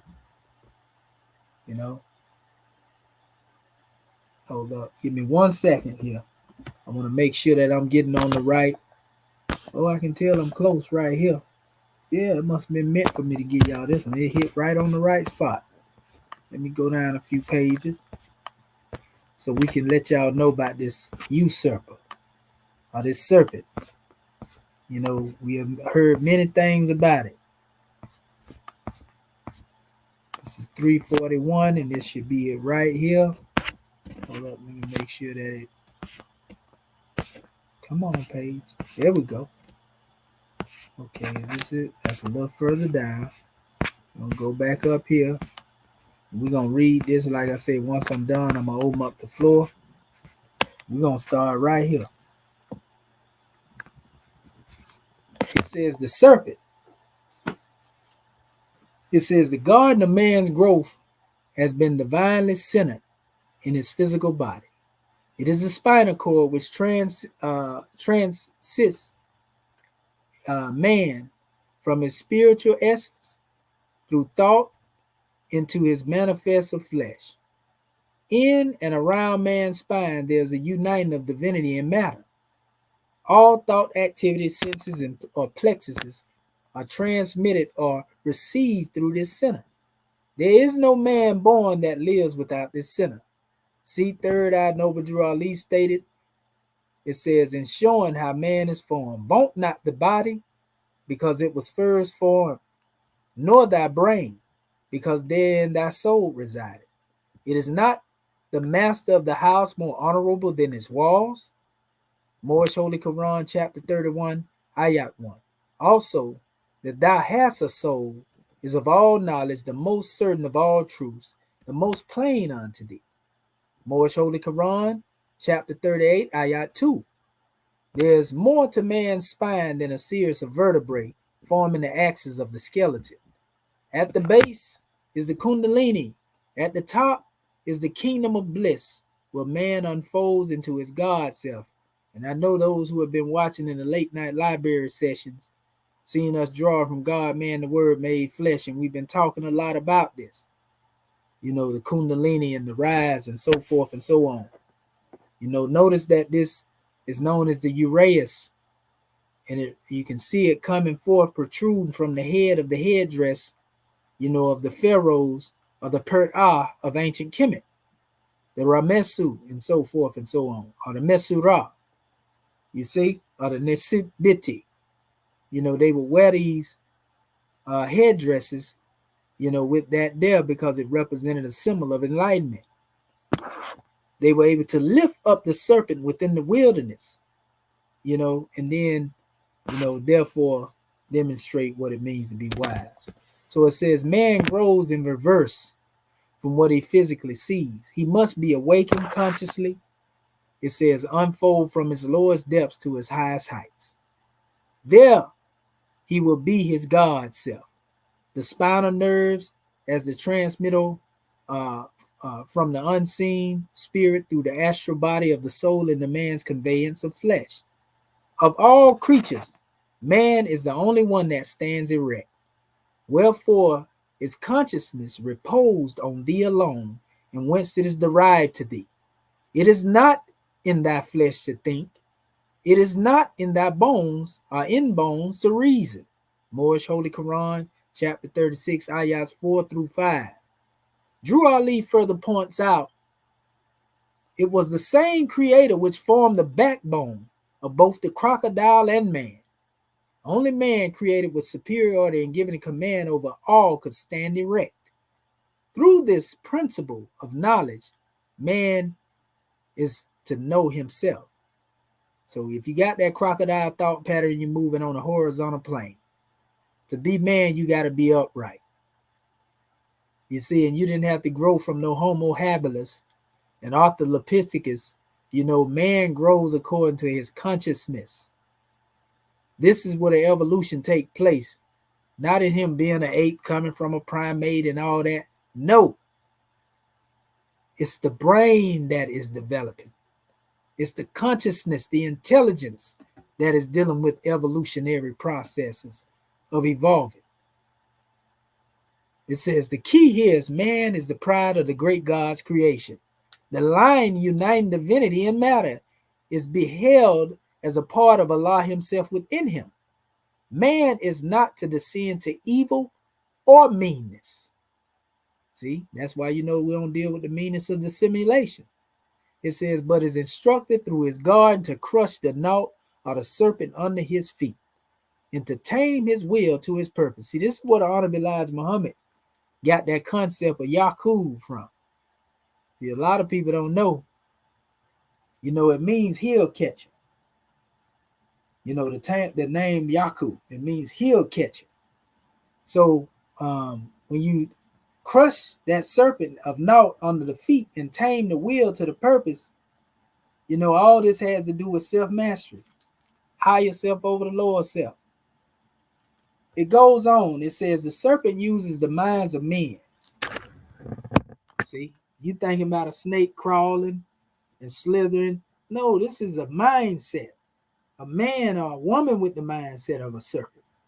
It says the only reason the serpent came to the woman rather than Adam was because she was created with a polarized sensitivity level much keener than her man prototype. All duplicates and replicas, counterparts, and copies are of a weaker degree than the originals. Hence, the original man was made in the image and likeness of God, but in a form weaker than God. The woman was made from this already weakened state. How could she be the strength of a God when strength does not come from weak sources? This is why Drew Ali instructed the Moorish men when it comes to women, they are to be not severe to her weakness, but remember thine own imperfections. So you don't be rough with a sister, brothers.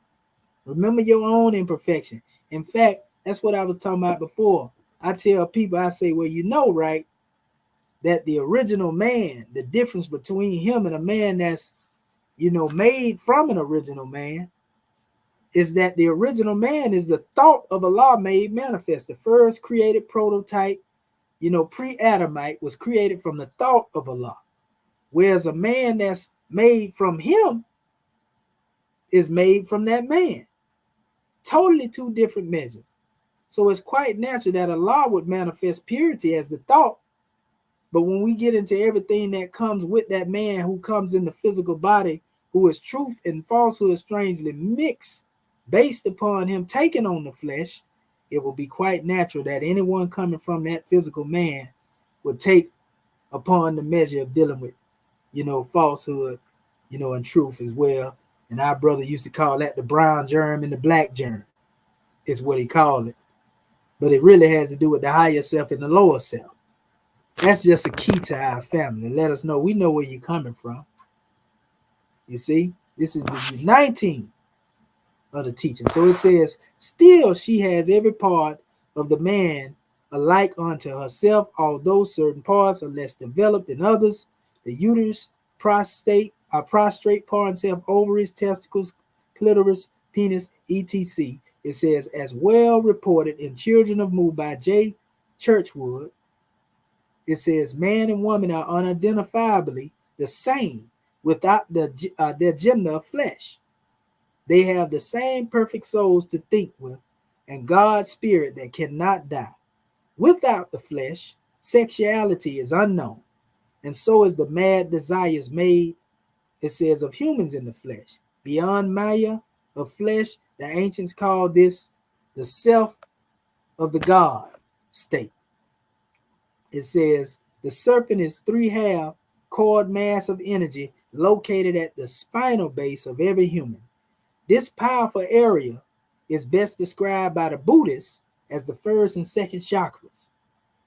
In the reverend 7 seals of enlightenment conquest, which must be mastered by man before he and his creator can consciously become one again. These chakras end, it says, with the 6th and 3rd eye and the 7 1,000 petal lotus within the soft spot of the top of the cranium. See the 3rd eye. It says God counseled the first created path to enjoy all human sensibilities, with one exception, sex sensations, and these were banned lest humanity enmesh itself in the inferior animal method of propagation. Adam and Eve fell from the state of heavenly joy that is natural to the original perfected man. It says, in first woman had immaculate conceptions, and it says self-fertilizations only seem impossible accept the isolated beliefs of Yehoshua, primarily during the human physical and mental degeneration over many centuries. You know, the brother is also quoting our brother Laylaw of Africa in his book African Holistic Health. You know, in the reports through the studies of dermal cysts and religious science, man created a helpmate, self-fertilized without uh, sexual intercourse with a woman. Additionally, social histories they indicate when a woman had children without sexual intercourse with a male, and these were called bastards of murder. This kind of divine conception was known during the Ring of Herod. Y'all already know this right here, which was also ordered, well, why he ordered the deaths of the infant and Yehoshua and his cousin John back to Eden.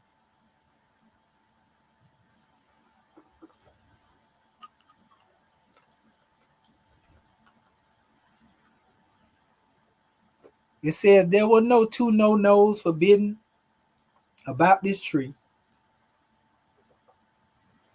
It says so conspicuously planted in the center of the human body. Genesis chapter 3, 2 through 3. Do not touch and do not eat of its fruits. With all things to do, it would seem simple not to do, only two, right? Wrong. Sometimes God's Elohim has a sense of humor, and they purposely placed a tree right in the middle of man's body of clay, rooted from his brain, mind, and vertebrae to his behind. Does any other part of the body garden or house so many senses? It says, even to this day, earthlings exclaim about the thrills up and down their spine. It says, so it is not as though our first duo, it says, did not know the tree was there. The spinal is the center in their bodies of every living human. Man is made with his growth line centered from one end of his spinal cord to the other. The wages of this sin was death, sleep of infinite God eye, leaving man at the mercy of his cranial senses located below below the eyebrows. Remember, I was telling y'all that God, man, the word made flesh, right? In essence, according to most masters, messengers, and prophets, the woman obviously touched her body parts, clitoris, by error and discovered earthbound false sensations from stimulating the senses, and it felt pleasing and good for consumption. So not only did she take it, but also Adam was right there with her, and he soon acknowledged he too had a serpent. To eat is to consume, absorb into one's being, and from the fallen humanity's leftover today, Adam and Eve must have pigged out on this tree, and they were so full of its fruits. By the time they remembered they had shamed their God state, they tried hiding their newfound carnal nature with some transparent leaves from a local fig tree. All things slowed down, but the rate of atmosphere can be seen through carnal eyes. The couple was so full of loose desires, even their own ego, higher self, creator, had to ask, where are you? What have you done? Damn, Adam, damn. It says their answers uncovered this world first conspiracy. Adam put the finger on his woman, and she in turn blamed the lowest feeling crawling away, the serpent. This snake of false sensations is the unsatisfied feelings that selfishly crawled the earth seeking whom it may devour. Here it should be remembered, the serpent is and was a thought of the lower self, a tempting, selfish, sinful thought. All sins lie in the wish, in the desire, not the act. The act, which is a manifest of sinful thoughts, later became crimes for other men to judge. God did not buy into any of Adam and Eve's lack of acceptance and responsibility. It says, and cast them out, all out of their harmonious mind. They had lost knowledge of their true self and had to separate into the world to find themselves.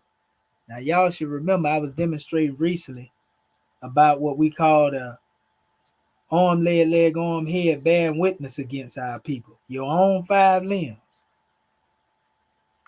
You see? That's the law that's judging you daily. So anyway, it goes on and stopping, and we opening up at this point. Drew Ali, in the question he asked, where did Adam and Eve go? They went into Asia. The entire landmass outside of Eden, the birthplace of the physical man, was known as Asia. The word Asiatic means earthbound. So they went outside of righteousness into the earthland, which God had given them. Today, modern man the world over continues to call Africa's Eden the Holy Land. When Adam descended from the Garden of Eden, Jannah, he first arrived in the country of India, Jais. Reference the episode entitled Fakir al-Sudan by Ali al-Bayadam by Rasa-e al-Jahiz, edited by ASM Harun, Cairo, 1964, volume 223, 224. So it goes on, talking about the serpent. It's a grand drawing, family. You got to get the Book of Fire. It's going to let you know that, you talking about the devil made you do it. Well, where he at? In you? Where is that? In you?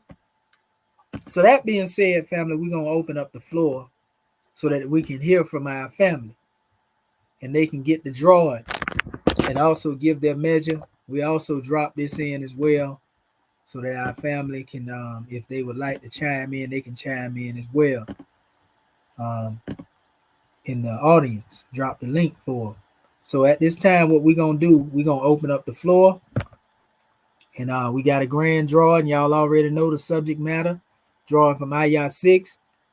And at this time, you can come forth. Star 6 your phone, Moors. Islam.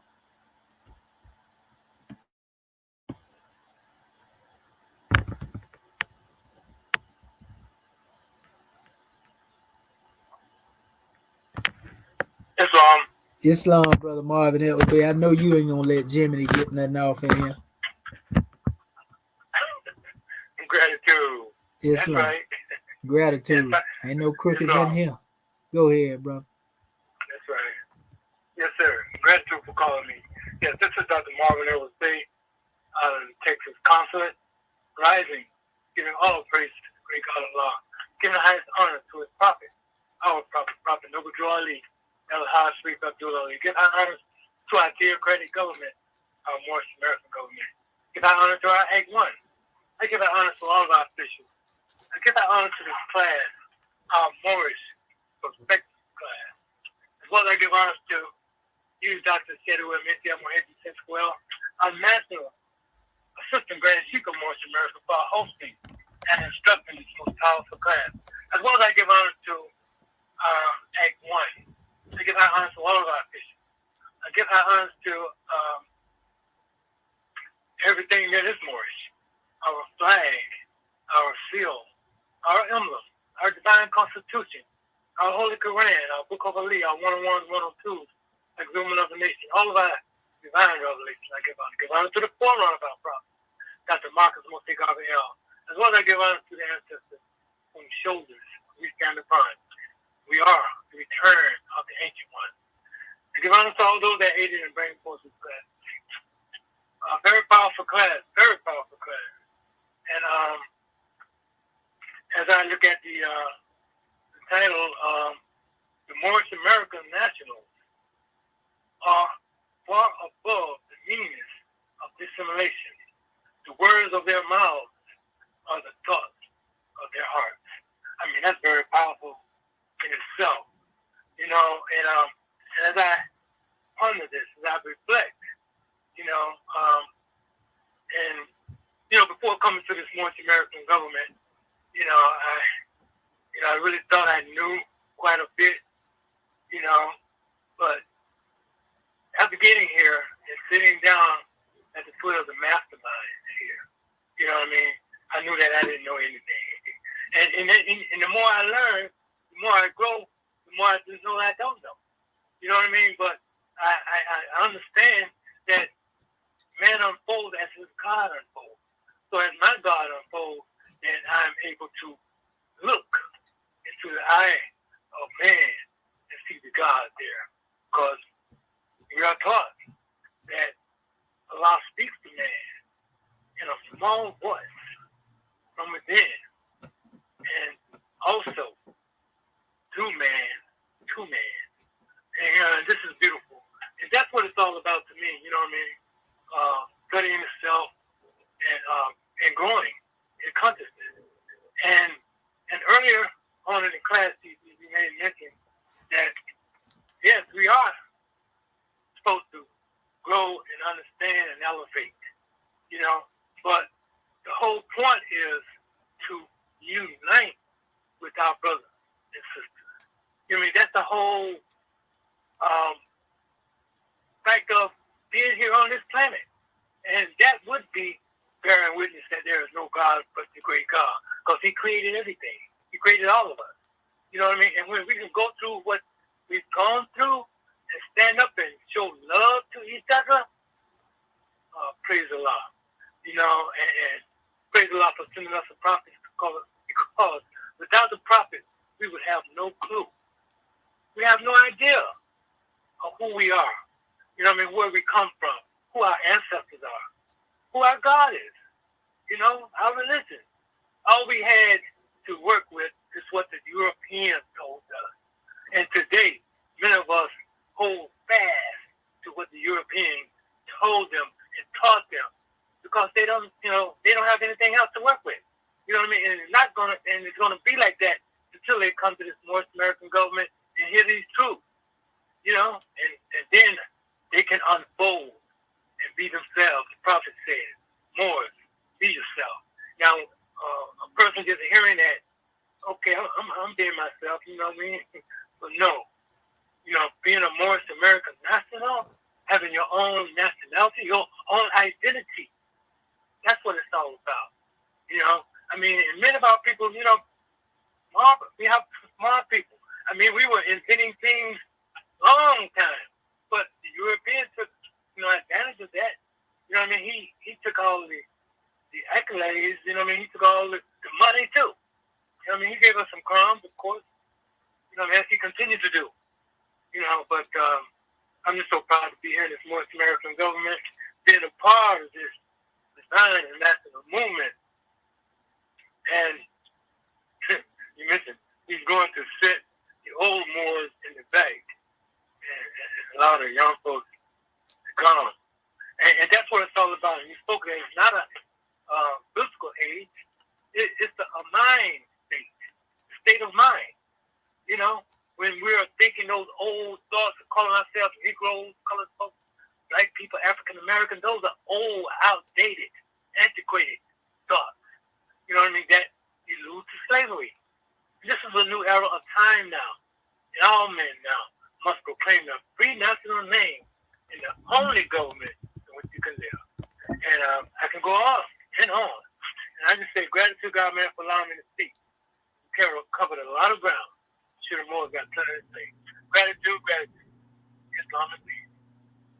Yes, sir. Gratitude, Islam, and peace.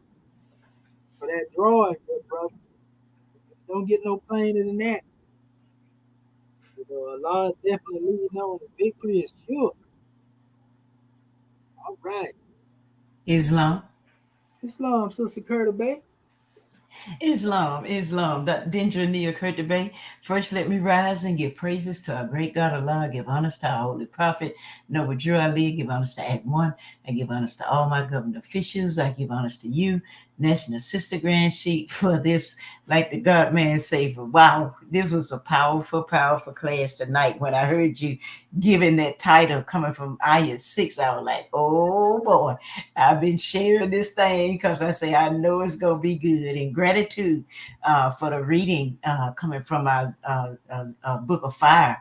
Oh man, that was so powerful. And talking about the devil but your title, the Moorish American National, that really stood out to me, because that's a whole class within itself. The Moorish American National is far above the meanness of dissimulation. The words of their mouths are the thoughts of their hearts. And I was like, oh my goodness, that is so powerful. And the first thing that come to me when I was in the Piscine area is we used to say, out of the abundance of the heart, the mouth will speak. And so whatever's in your heart, it's coming out. I mean, you might try to hide it for a while, but you won't be able to hide it long, because whatever's in there, it's gonna come out. When you talked about the Moorish American National being far above that meanness of dissimulation, and I also thought about uh, uh, what's in our hearts. See, a Moorish American National thinks different from a slave, from an NBC. See, the Moorish American National, when you proclaim your free national name in the government in which you can live, oh man, that gives you a sense of you hold yourself upright. I mean, when you even say the words, there's a vibration with you proclaiming your name. I'm a Moorish American. See, that word is powerful in itself. It's got a vibration to it. And when you really mean that, and when you start understanding that, number one, who made you, when you start understanding you got your own flag, your prophet that came to you to give you everything that you needed look just like you. When you start learning the truth about all of that, that you got your own flag, you got your own emblem, your seals, you got your own constitution, you got your own bylaws and stuff. You got everything. When you start realizing that, oh man, you can't help but walk in a different way if you're really believing and studying the prophet's teaching and understanding what you're saying. You can't help but have a change. You can't help. That's why the prophet say, purify your heart and your mind. I'm trying to hurry up because I know good well we ain't got no crickets on this night tonight. Not with this powerful subject tonight. But anyway, that's why the prophet said, keep your heart and mind pure with love. And he said, keep your body clean with water. But you got see your thoughts. You got to purify them thoughts, because if they're not pure, it's coming out. And whatever you put out there, you're going to attract it to you, whether it's good or bad. And I tell you, Dr. Shahid, I could go on and on and on, but I won't. I'm going to let our Moorish king come on in and give their measure. But this is a grand class that you have tonight. And like I say, that ayat, oh man, that's a powerful ayat right there. Gratitude, God, man, for letting me share peace and love. Yeah, and peace and love for you sharing too, Sister Curtis Bay. Cause yeah, saying that name, Moorish American, definitely got a more powerful effect than saying I'm a NBC. So gratitude, God woman, for that drawing. Praise be to Allah for the conscious Moorish American Muslims being on the manifest. Islamism without the schism. Goodness gracious. All right. Is there any other more who would like to come forward? Islam, great man. Islam, goddess. All right. Gratitude. Gratitude. Islam.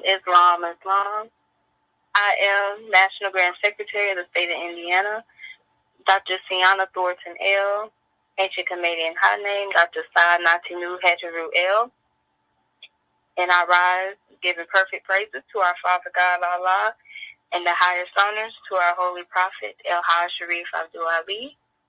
Honors to our theocratic Moorish American government. Honors to all of Act One.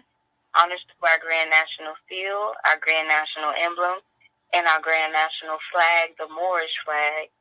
And honors to this Grand Moorish Perspectives class. Honors to you, Grand Man, our National Assistant Grand Chief, Dr. Sheryl Amenti and Moheji Shepsuel, for this grand demonstration.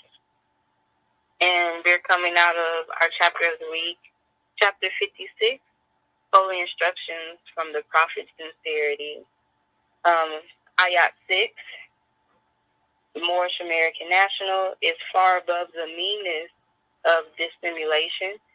The words of his mouth, the words of our mouth, are the thoughts of our heart. And it's a grand class.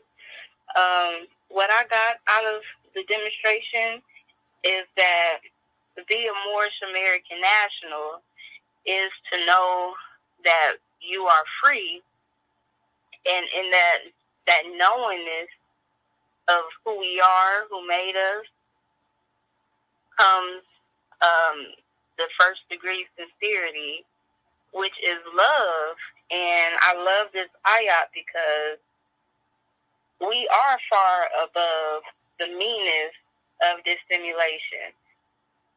And I had to look up that word dissimulation just to get a grander demonstration. And what I could see was deceit and basically falsehood.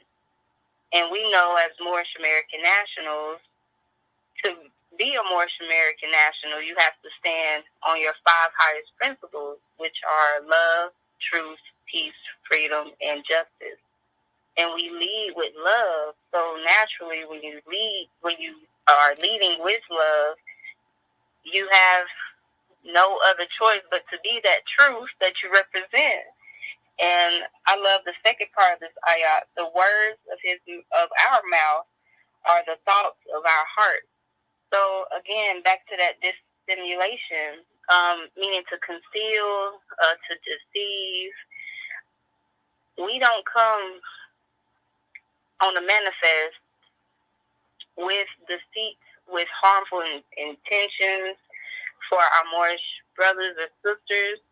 It's always love out front. And this is one of the reasons why I love our government so much, because even when we do registration and you hear the National Grand Secretaries on the manifest, it's nothing but love at the gate. As soon as you jump on the call, it's nothing but love.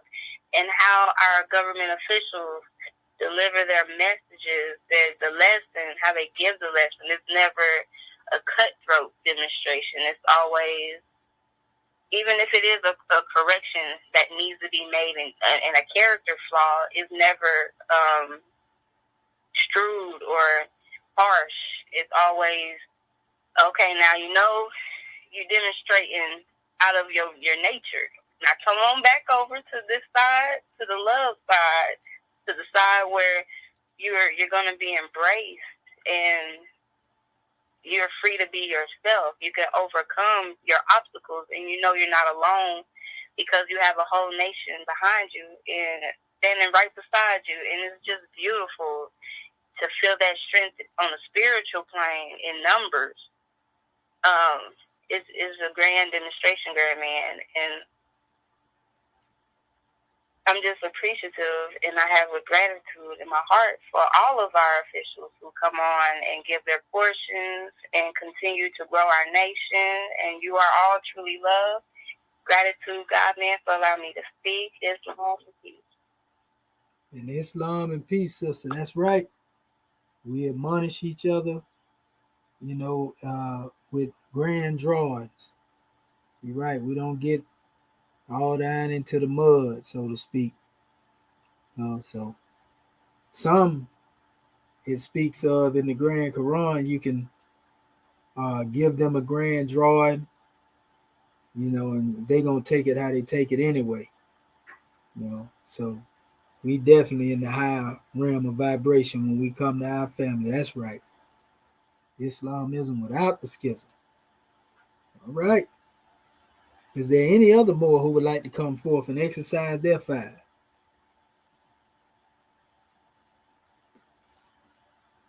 Islam.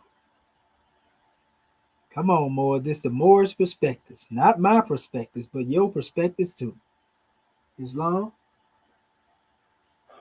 Love Divine, did you call I? There you go. That's what I'm talking about. It wouldn't have been none other than Love Divine. That's what I'm saying all the time. Well, as I say, you tell I must have two bubble gum. You teach I about some seed and all these things. But that's the number 156 of the nation. And I always write all the great of the universe. And, when I hear the family talk about all the simulation, and you can say you make a thing to try to look like you are this certain forth and certain thing didn't happen. Because I say, they say I have to go deal with the science and universal peace, Because we have time and we're more we're going into the science. You think that we're going to the world beyond the moon, world beyond the sun, and so forth and so on. That's why I said, we're the scientists of everything, Because as I said, the movie show we said these ones have these things and make it and everything, and they switch everything on us. That's why the family, as I said, out there, what they have done to them, switch them up, and they think, they were made by somebody else. That's why I say we have to go back and study self, because if these ones, you make a thing and they come back and switch and switch the script on us that they said they made these things and so forth and so on. Because NBC, as well, the family said they make us, they make NBC, that's why I say you have to go back and all deal with all these ones. Because if you can't see the great God, then you have to understand with Ethiopian and all these ones, a lot of things are done to the family. So I say we have to go back and study self to understand what love means. So that I said to the family there and everywhere. As I said, peace, love, and love by all costs. Divine family, one love. Yes, sir. One love, good brother. Gratitude for that measure. And that's what love brings. Oneness. Oneness of thought. Oneness of action. Oneness of mind. Gratitude. Well, all right, we got room for one more that would like to come forth and exercise their 5 if they will. We'll go to the officials.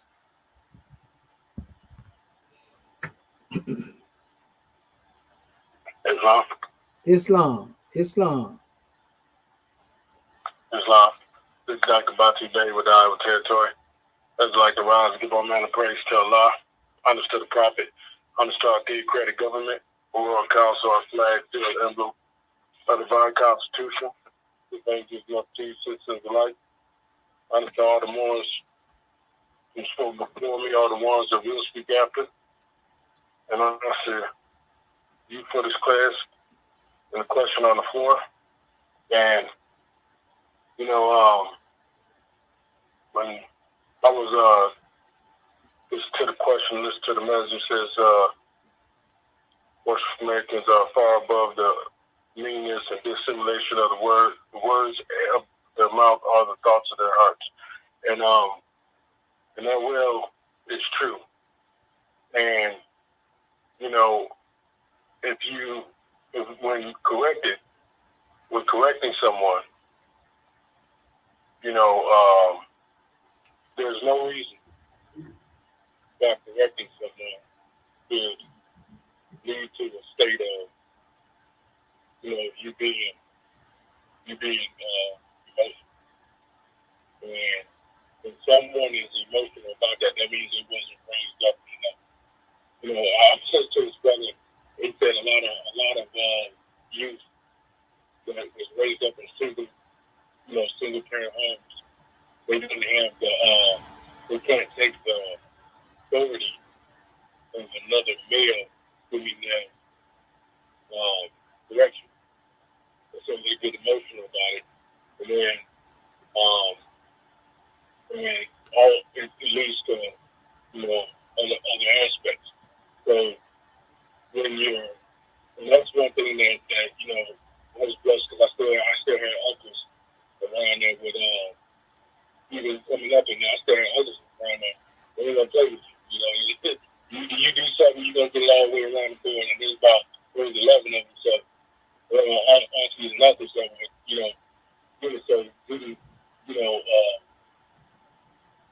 getting reprimanded by family that or even people. Even in the street culture, you get reprimanded in the street culture. There's a lot of times that people can't take the aspect of it, when it's only there to aid and assist. And so I remember even then, with my uncles, with my brothers, we lift each other up. But then, we come back and it's always love. That's what I don't see a lot of today. You know what I'm saying? In the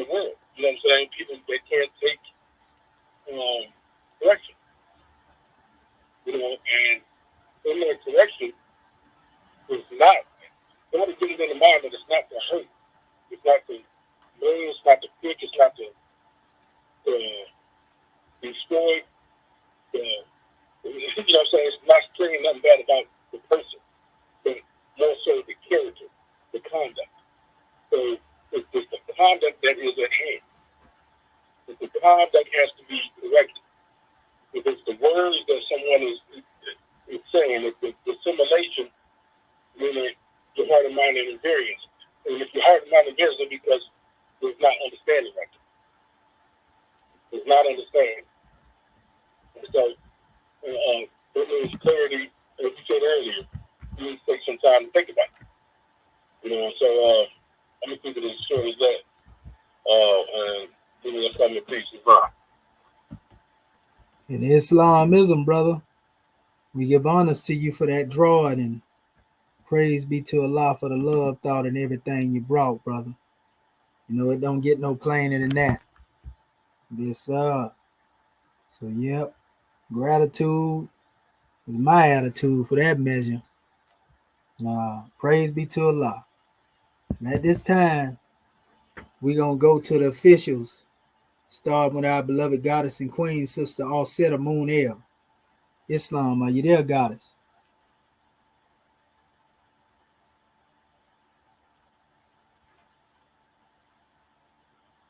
All right, praise be to Allah.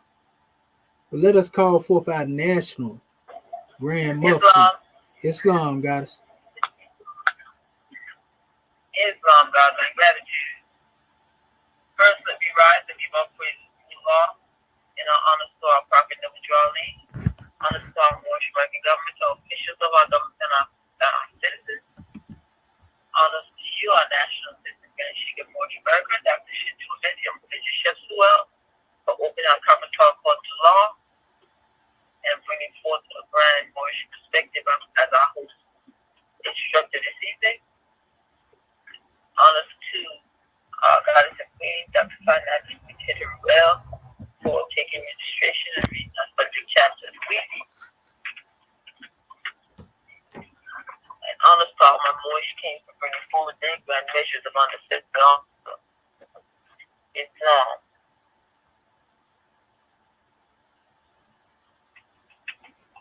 And I didn't hear I heard it, but I didn't get a chance to write it down, so I don't remember as I'm on the highway.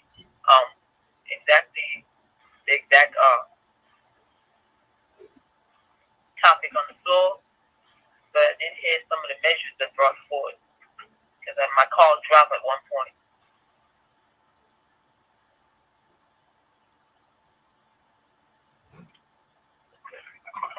And so I was listening to one of the Moorish kings demonstrate sincerity.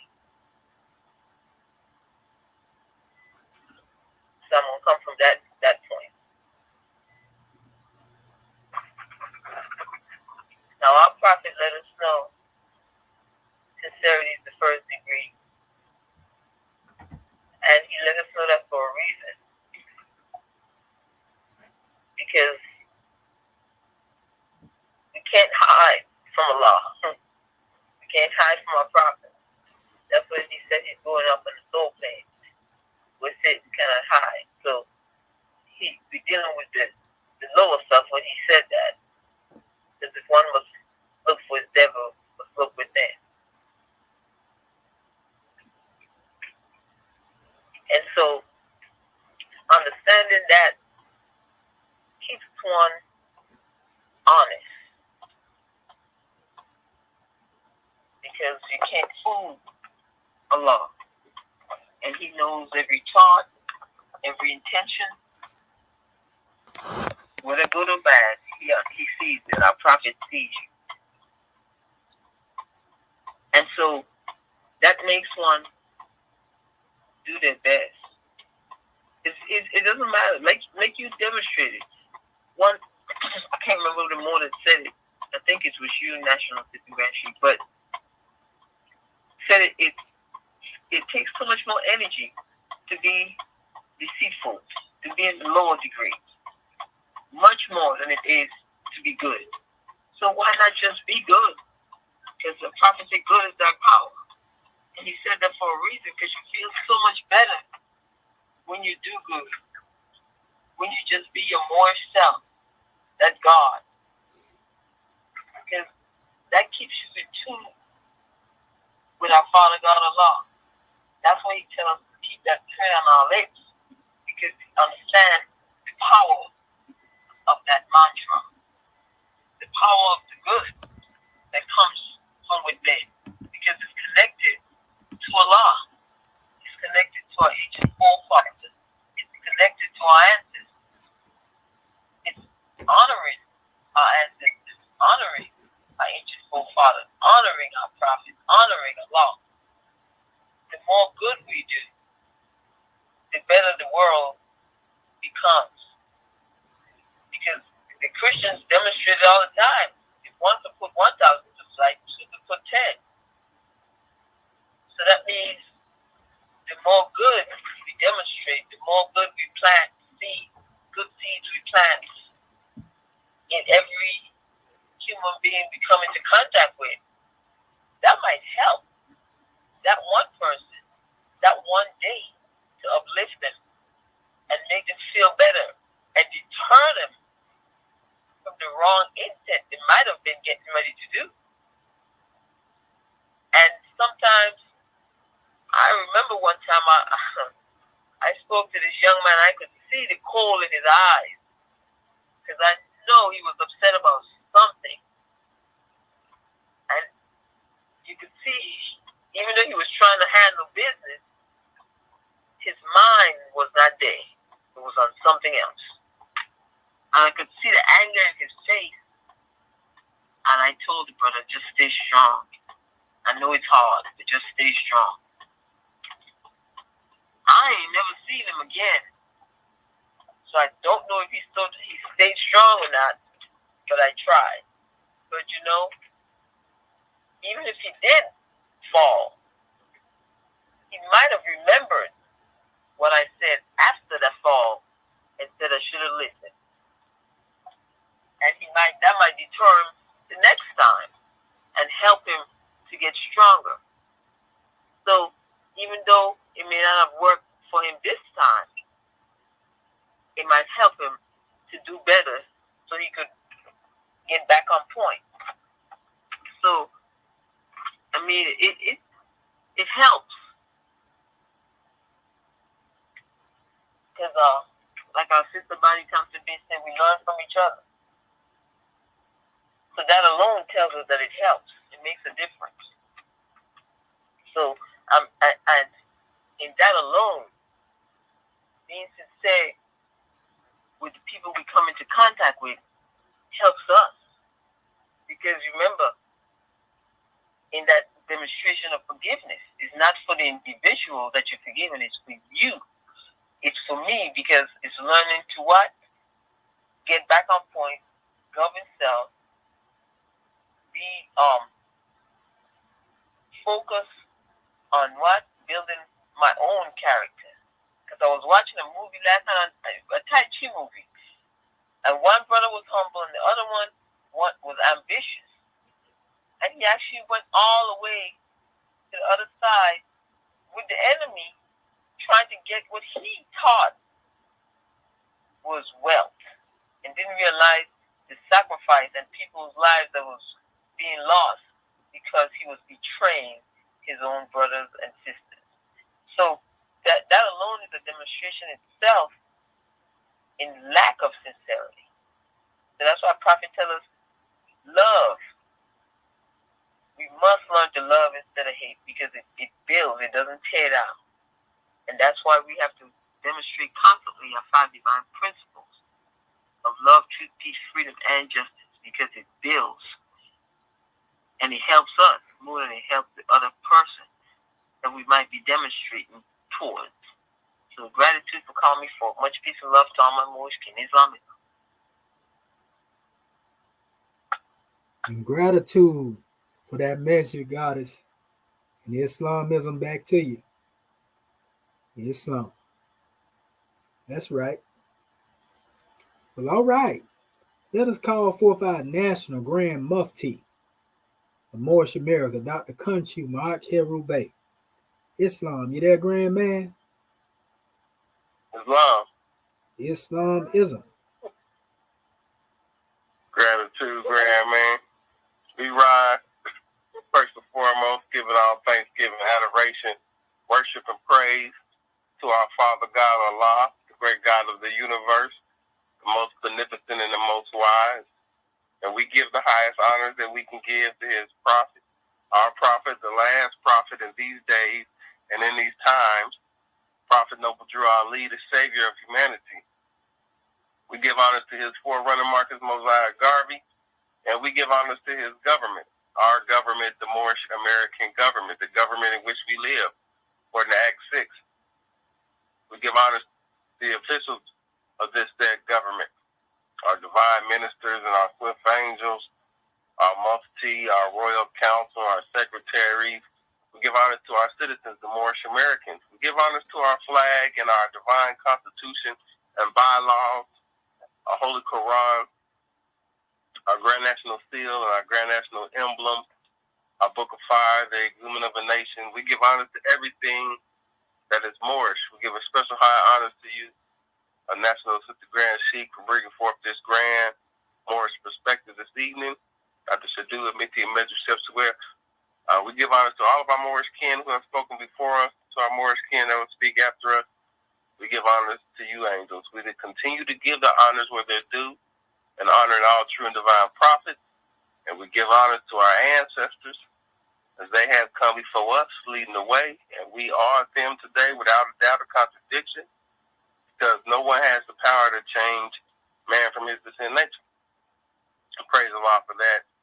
And it's been a grand class of definitely demonstrating that thought pattern of recognizing that, the words of one's mouth are the thoughts of the heart, or at least in the sense of understanding that that's how we're supposed to be demonstrating this, keeping the truth out front, and so that communication and understanding can be not only gained, but reciprocated. When that's the saying that if you ain't got nothing nice to say, then don't say it at all. Because we understand that words are very powerful. Words can hurt. Words also create thoughts, creates paradigms. We see this every day presented in movies and things like this, how you get wrapped up emotionally in something that is fiction, but the ideal and the storyline or the words themselves take one into a hypnotic journey or into a emotional roller coaster, depending on what kind of story or movie that you taking in. And so, in order to continue to create a paradigm that is one is loving, that is abundant, that is divine, then we recognize that that's the lesson that coming from the heart, because that's the closest place that we can meet Allah, is in the heart. And so when the thoughts of our heart, those things that are in line with the divinity that's right there in the center of us, are the words of our mouth, then we are speaking that gospel. We're bringing forth the holy breath. We're bringing forth redemption, salvation, and treasures. Because we know that the gifts of the understandings are the treasures of Allah, and that each person is given a portion that they deem good unto themselves. And so, this class, like I said, is great for us to recognize that once again, and when it comes to our words, acts, and deeds, that we as a clean and pure nation operate from a center point of divinity. That our thoughts are those that are connected with the divine, with the one Father, and that our words are very powerful. They hold spirit, just like the prophet said, his words carry spirit, and ours carry that same spirit, depending on, how we demonstrate it. So we got to make sure that we speak words of encouragement, of abundance, of health, of prosperity, of love, truth, peace, freedom, and justice, so that we bring on the spirit. So we bring on the spirit of that grand divinity upon our nation. So gratitude for this class this evening. Thanks. Gratitude for this class this evening. Gratitude to you, Morris and America, for being here with us and giving us your time, attention, and respect. We love you. Islam and peace. And Islamism. And peace to you as well, grand man, for that drawing. Praise be to Allah. Islamism without the schism. Honest to the tribe. And yeah, we see you out there too, man, with the shorts. And the message you putting out there in the media, Mufti. Praise be to Allah. All right. Well, let us call forth our Grand National Secretary of the State. One portion of cherubim and seraphim in the spirit of the Almighty God Allah. Goodness gracious. Our sister Shepsut Rakat Ma'at and Pooh. Took the common bay. Islam, you there, goddess and queen? Close as a thought. Gratitude. Gratitude. Islamism. Grand Class National Assistant Grand Sheikh. Gratitude more. Islam Morishkin. First of all, I want to rise, giving all praises to our Father God Allah, giving honor to our Prophet Noble Drew Ali, the last prophet in these days and times, giving honor to our Moorish American government, all of our officials, staff, with angels, muftis, divine ministers, most especially our Moorish kin. Giving honor to all those Moors that spoke before me, all those Moors that will speak after me. Giving a special honor to our National Assistant Grand Sheikh of Moorish America, Dr. Shetta Wamenti and Mohamed Shepsuel, for opening our meeting according to law, and also hosting a Grand Moorish Perspective class this evening. Also giving honor to our National Grand Secretary of State of Indiana, Dr. Saya Nasi, Hekaru L, for taking registration and reading our subject chapter for the week. Giving a special honor to Act 1, to our Moorish kin online, to our family, and giving honor where honor is due. This has been such a grand class, Dr. Shahi. Much gratitude to you. Our subject matter coming from Ayat 6 from the chapter on sincerity. The Moorish American National is far above the meanness of dissimulation. The words of their mouth are the thoughts of their heart. And just in reflecting on that one ayat alone, when you look at the meanness of dissimulation, which our Moorish kin spoke on as well, when we speak about being Moorish American nationals, with standards, principles, and powers, we should not even be on a level of such a low vibration in reference to, that meanness is dealing with being unkind or spiteful or retaliatory, nasty, things of that nature. It also has down for meanness a lack of quality. And this is true because lower self is nothing demonstrating quality when you're coming from that special level. We're speaking about demonstrating from the highest plane of life in one's higher self, which is that God within you. And dissimulation, also as our host has instructed and our Moorish kin brought forth, when you deal with misrepresenting something, I'm a Moorish American national, but the thought pattern is one of Lucifer, Satan, devil, dragon, and beast. Or hiding behind a veil, not being able to have that vision of divinity, as was brought to us by our Prophet Noble Drew Ali. And the chairman often used the term such as disguise. And gratitude to you, Dr. Shahi, for reading from the Book of Fire, and also breaking down that word, Munafik, the Faka, and, just to come out of a hole, to be exhausted. And definitely when you are trying to keep up with deceit and lies and things. And now, what was the last thing that I said? Trying to get all that stuff straight, when in essence, just being yourself and you'll have that peace, that balance, that harmony, things of that nature. And I'll tell you, I'm glad I had that mute button on, because when you were speaking about, it sounds like, in dealing with these words that you had defined, you spending the wealth of your being. You're letting one rent space in your mind. And I can tell you, I've been in that situation on so many occasions where one's lower self has reared up, and you either had a thought stuck in your mind where somebody did something to me. I did not like it. And Chairman used to always tell us, let it go. But lower self, I don't want to let it go. I want to hold on to the thought. I want to mull over it. I want to replay it in my mindset over and over and over again. You know, I become totally consumed with naught, with negative thinking.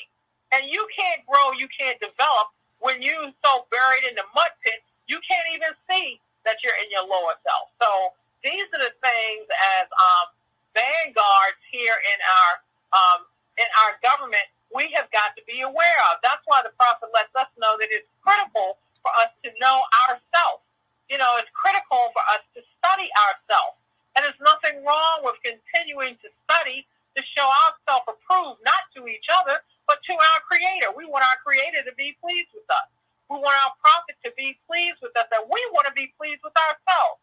And then when I was reflecting on that, you know, when you allow your mindset, and this is dealing with getting comfortable being in weeds or the mud pit. You want to hold on to fear, doubt. You know these things are dragging you down, but you want to hold on to it anyway, because you don't want to be responsible for maintaining that higher vibrational thought. And when we look at the things that keep us divided, we can no longer afford to wallow in that, because this is a detriment not only to ourselves, but to our nation. We see the rest of the nations of the earth are having their issues and problems. Look at Mother Earth. So we know that unity is key. And my question to self was, is having this unity within my mindset or a demarcated thought pattern, is being inharmonious, you know, ready to fight at a moment's notice. You know, somebody push my button, so I'm going to go at their jugular vein. No. Is that really worth it? Because when you look at it, you bringing harm to yourself, whether it's a negative mindset that's agitated or your own physical health is going to the detriment, because you're holding on to these negative things that are of no benefit. So when we look at this thought pattern out here now, let's unleash the beast, you know, and everybody wants to go along with that tangent. Let's see how low can I go. Well, see, when you have the Moorish American National, they are constantly striving and unfolding to how great can I be.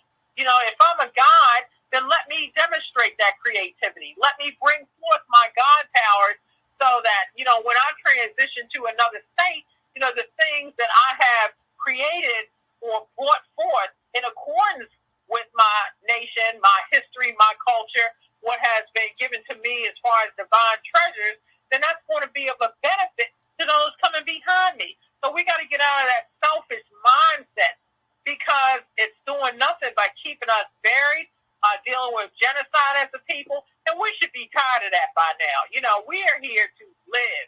You know, we're not here to continue to do those things that bring harm and death and destruction. So we should want not only the best for ourselves, but the best for our brothers and sisters. And this is what is natural to us, coming from divine love, truth, peace, freedom, and justice. So gratitude more for calling me forth. It's been a grand measure. Much gratitude for all that you do. Peace and love.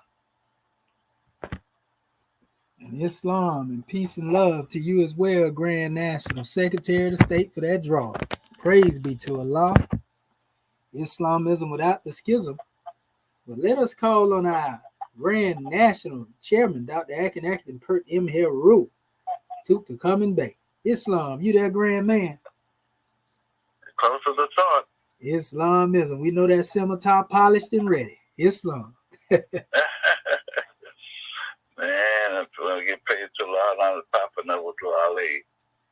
Say my thanks to Nabudu Ali for everything to save us as a nation with our own government, our own flag, divine constitution, forefathers, and everything. I want to also extend much honor to just being Moorish and being able to love instead of hate, because love is a natural part of you. Hatred is a weakness, and it brings the things into you that don't belong there. So what we're concerned about is remember the lesson that the prophet gave to us with his love. And the very first thing was who made you. Once you think about that, about the great God made you, then you realize that the great God don't make no mistakes. So we're here to raise these to a higher plane, because it is natural for us to love instead of hate.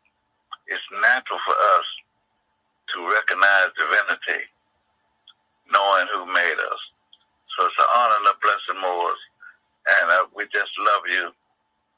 So praise the Lord for you. Islamism without the schism. Peace. Islamism without the schism. That's right. We give honor to you, Chairman, for that grand drawing. But at this time, let us call forth our national grand sheik, Dr. Serapis Amin Rael. Islam, you there, sheik? Oui. Islamism. Islam, we here ain't jail. Let us ride. Give a lot of praise, highest honor to his love thought, and his industrious ways. I was a man of Prophet Noble Drew Ali brought us everything it takes for us to be free. He said, take it and be yourself. We give honor to our officials and our staff in this government, as well as our Grand Mufti, Assistant Grand Mufti Court, Divine Ministers, Student Ministers, like Royal Council, sympathizers and supporters, well wishers and supporters, and well wishers and supporters. We give you honors to our staff, everything that a more needs, everything that a more breeds, and especially with this grand lesson. We give honors to the grand sheep, bringing out this very powerful lesson this evening, giving us a drawing off of the higher self versus the lower self. And we know it, the way that she presented it, the higher self won. Islam, and it's going to do that always, according to how the sheik laid it out, looking at the just, mercy, love, and right. And in fact, that this one here is always looking at the light of not hatred, but being able to put it the way they want to put it, and it's not right until one come on and manifest and make it right. And we know that it's in that one's heart to make it right, because he comes to this earth making it right. That's what he's here for, to make it right. Not make it wrong. You didn't find it wrong. Make it right so you can be strong. Give yourself a lesson and be the measure and the message that you bring. And this is what our Sheik gave us a drawing off of this evening, and we appreciate the lesson. And we want you to keep on giving it to us like that, so we can be empowered to think that our condition can be better, and to be upon that and live life according to love, truth, peace, freedom, and justice. Praise Allah. Islam.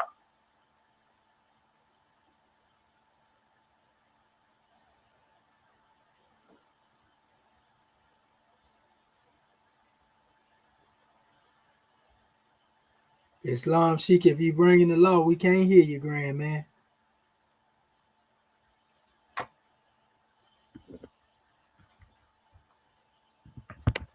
Can you hear me now? Yes, sir. We can hear you now. Islam. Islam. Once again, we give a lot of praise adoration, thanksgiving, and glory. January 15, 1929, proper gift warning. I hereby inform all citizens they must end all radical, agitating speeches while they're working their homes on the street. Welcome peaceful, not destruction. Stop flashing your cards to Europeans because of confusion. Remember, your cards for your salvation. Pray that you obey these orders of this severe consequence. We have to love, truth, peace, freedom, and justice. And when these principles are violated, justice be able to take its course. All citizens must obey law and be industrious and become a part of the uplifting of fallen humanity. All members, all citizens must frame law.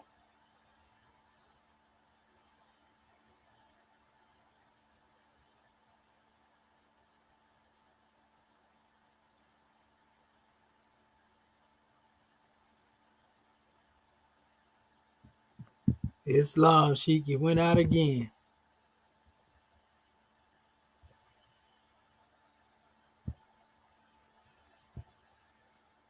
All right.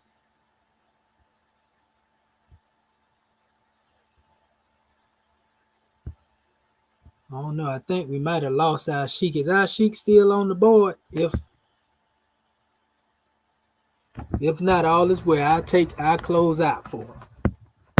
Islam. He dropped off, Dr. Shaheed. Okay, well, I'll close out. Islam. Gratitude. Islam. January 15, 1929. A warning from the prophet to be read at every meeting. I hereby inform all citizens that they must end all radical agitating speeches while at work in their homes on the streets. We are for peace and not destruction. Stop flashing your cards at Europeans. It causes confusion. Remember, your card is for your salvation. Failing to obey these orders will be of severe consequence. We are for love, truth, peace, freedom, and justice. And when these principles are violated, justice must then take its course. Any citizen, a group of citizens, who hold malicious feelings toward the government or the prophet, or violate the divine covenant of the Moorish movement, will receive their reward from Allah for their unjust deeds. All true Moors will and must obey, subhanAllah, Moors must obey the laws laid down to them by their prophet. If they lose the confidence in their prophet, they should turn in their card and button, cease wearing their turban and fez, and return to the state where our prophet found you. This is a holy and divine movement founded by the prophet Noble Drew Ali. And if the prophet is not right, the government is not right. The prophet therefore is sending out the divine plea to all Moorish Americans that they do their part in protecting their prophet and the government. This is an everlasting movement founded by the prophet through the will of Allah to redeem his people from their sinful ways. By order of Prophet Noble Drew Ali, we bring forth this divine decree. Islam. Chapter 25, a holy covenant of the Asiatic nations. Yea, the children of one father provided for by his care, and the breasts of one mother have given you suck. Let the bonds of affection therefore unite thee with thy brothers, that peace and happiness may dwell in thy father's house. And when ye separate in the world, remember the relation that bindeth you to love and unity, and prefer not a stranger before thy own blood. If thy brother is in adversity, assist him. If thy sister is in trouble, forsake her not. So shall the fortunes of thy father contribute to the support of his whole race, and his care be continued to you all in your love to each other. Moorish movement, divine movement, the everlasting movement. Go in peace, Muslims. Peace, love, and law at all costs. Islam, Great class, great class. Great class. Nice to the sister class. Great class. Love all you fools. Don't get to pay them dues now. Don't get to pay your dues. Islam. Class. Love all you fools. Great class, Dr. Shaheed. I'm a national assistant grand sheik. Great class. Islam. See you Moors in Sunday school tomorrow. Islam. That's Don't right. get to pay your dues, Moors. We love you. Islam. Love you, Chammy. Love you, Sheik. Sister Grand Sheik. Love all you, Moors. Peace and love. Peace and love. I love y'all. Islam. Islam. All right, Moors, we love you. Peace and love. See y'all in Sunday school. Islam. Islamism without the schism. Well, all right, family, want to give honor to all our family, that chimed in. All of y'all, man. It's love, Brother Arnell Bay, and all of our MST of A family. John Chesney, Dodd, Assyrian Bay, Herschel Sherwood Bay, Daughter of the Sun, the Hunter, Gary Miles Bay, C Mac, and Born Dog. Honors to the brother Kamaat Bay as well, and honors to all you will do and all that you've done. Peace and love, family. See you in the next juncture of the measure. Gratitude.